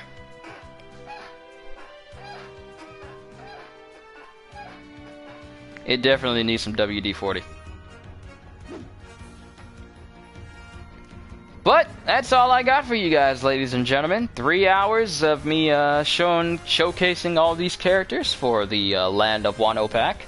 Really hope this is not the last we see of any support for this game. But I'm not going to hold my breath, due to just how sparse and how little they give us details on anything new concerning this game. I'm not going to hold my breath on it. I would love to see it, but I'm not going to hold out any expectations. Even if with them hitting like what was it, 1 million copies sold, I'm still not going to hold my breath that they're going to do anything with that news or anything like that. But that's all I got for you guys. But if I were to say anything, WD-50 with that sound, yeah. I've had this chair for a while, and I just need to put some oil on the hinges a little bit so I can just smooth it out a little bit so that I'm not squeaking in my chair when I'm doing tomorrow's Cyberpunk stream. But I'll look into it. But overall, if I'm going to give a rating for this DLC pack and whether I would suggest it, I would suggest it. Because the characters in here are great. All of them are great. You got Okiku, great with her speed, and her full force burst changes her into the literal personification of speed itself and crowd control. Then you have Kinemon, with his technique abilities that put him up there with Law, and he could just, his flame rain move where you compile it all together and make it explode. It's good for crowd control, and he's also good with the rest of his moves as well. Then you have Oden, who literally brings the one thing that Shanks and Mihawk lack in terms of unlimited unlimited aura and unlimited sword charge in their full force bursts. With his moveset, not only that, but a lot of his moves can cover a wide range. Though some of them require him to stand still, it does not detract from the fact that he can do a whole lot of damage. So overall, this is a 9. I would call maybe about an 8, maybe 8 or 9 out of 10. That's what I would rate this DLC pack. And if I were to choose between all of them, I would say that get the Wano pack, because the characters in this are really, really good. If I were to give you any suggestion, the Wano pack is by far the best out of all of them. At least in my personal opinion. You can look around and see if any other characters resonate with you. DS Drake might resonate with you. Killer might. Urush, for whatever reason. But that's just my opinion overall. I just wish... And... it just reset all your comments on the page there. I gotta see if you guys said anything new.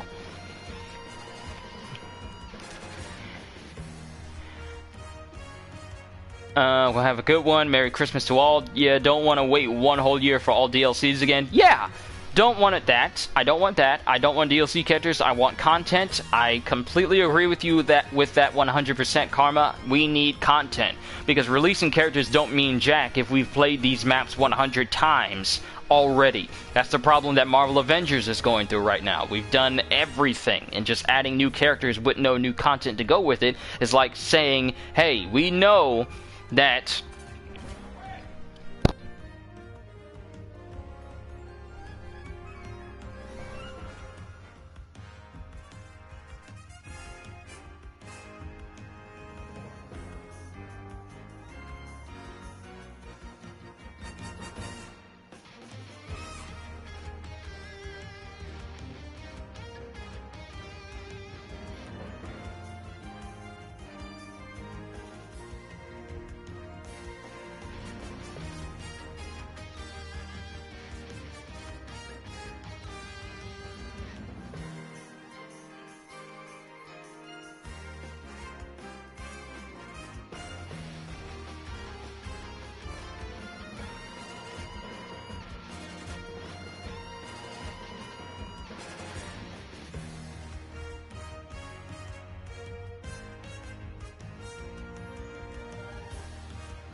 Sorry about that. They needed me to open up a can of something. But yeah, we definitely need content for this game, because if getting new characters for a game where everything's been completed with no content to go with it is like... What would be the best comparison?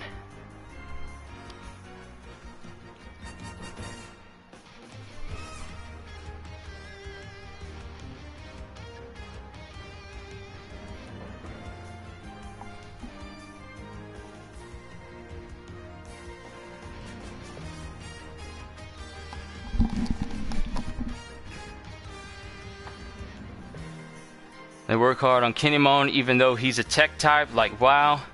At least a nightmare log, that wouldn't be so hard, right? Like having a cheeseburger but without the patties. Exactly, yes, yes, that makes sense. Since I know your name, now I'm gonna write it in a death note. Best of luck to you. But overall, if we do get any more...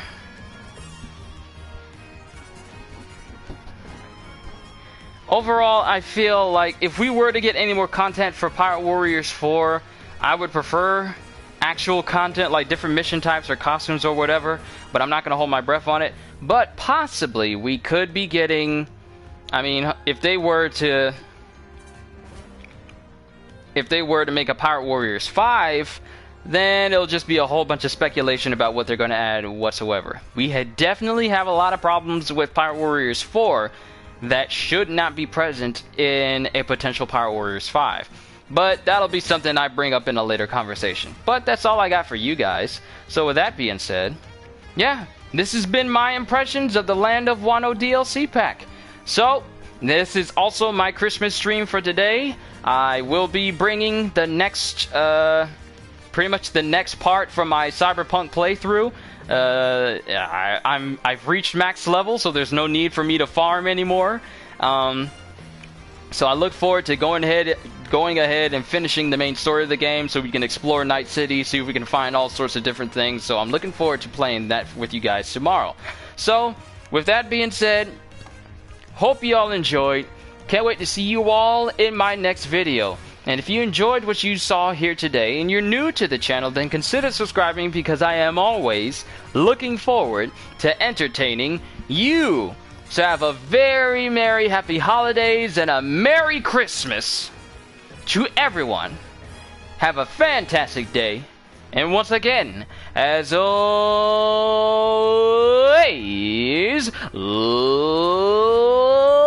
later peoples.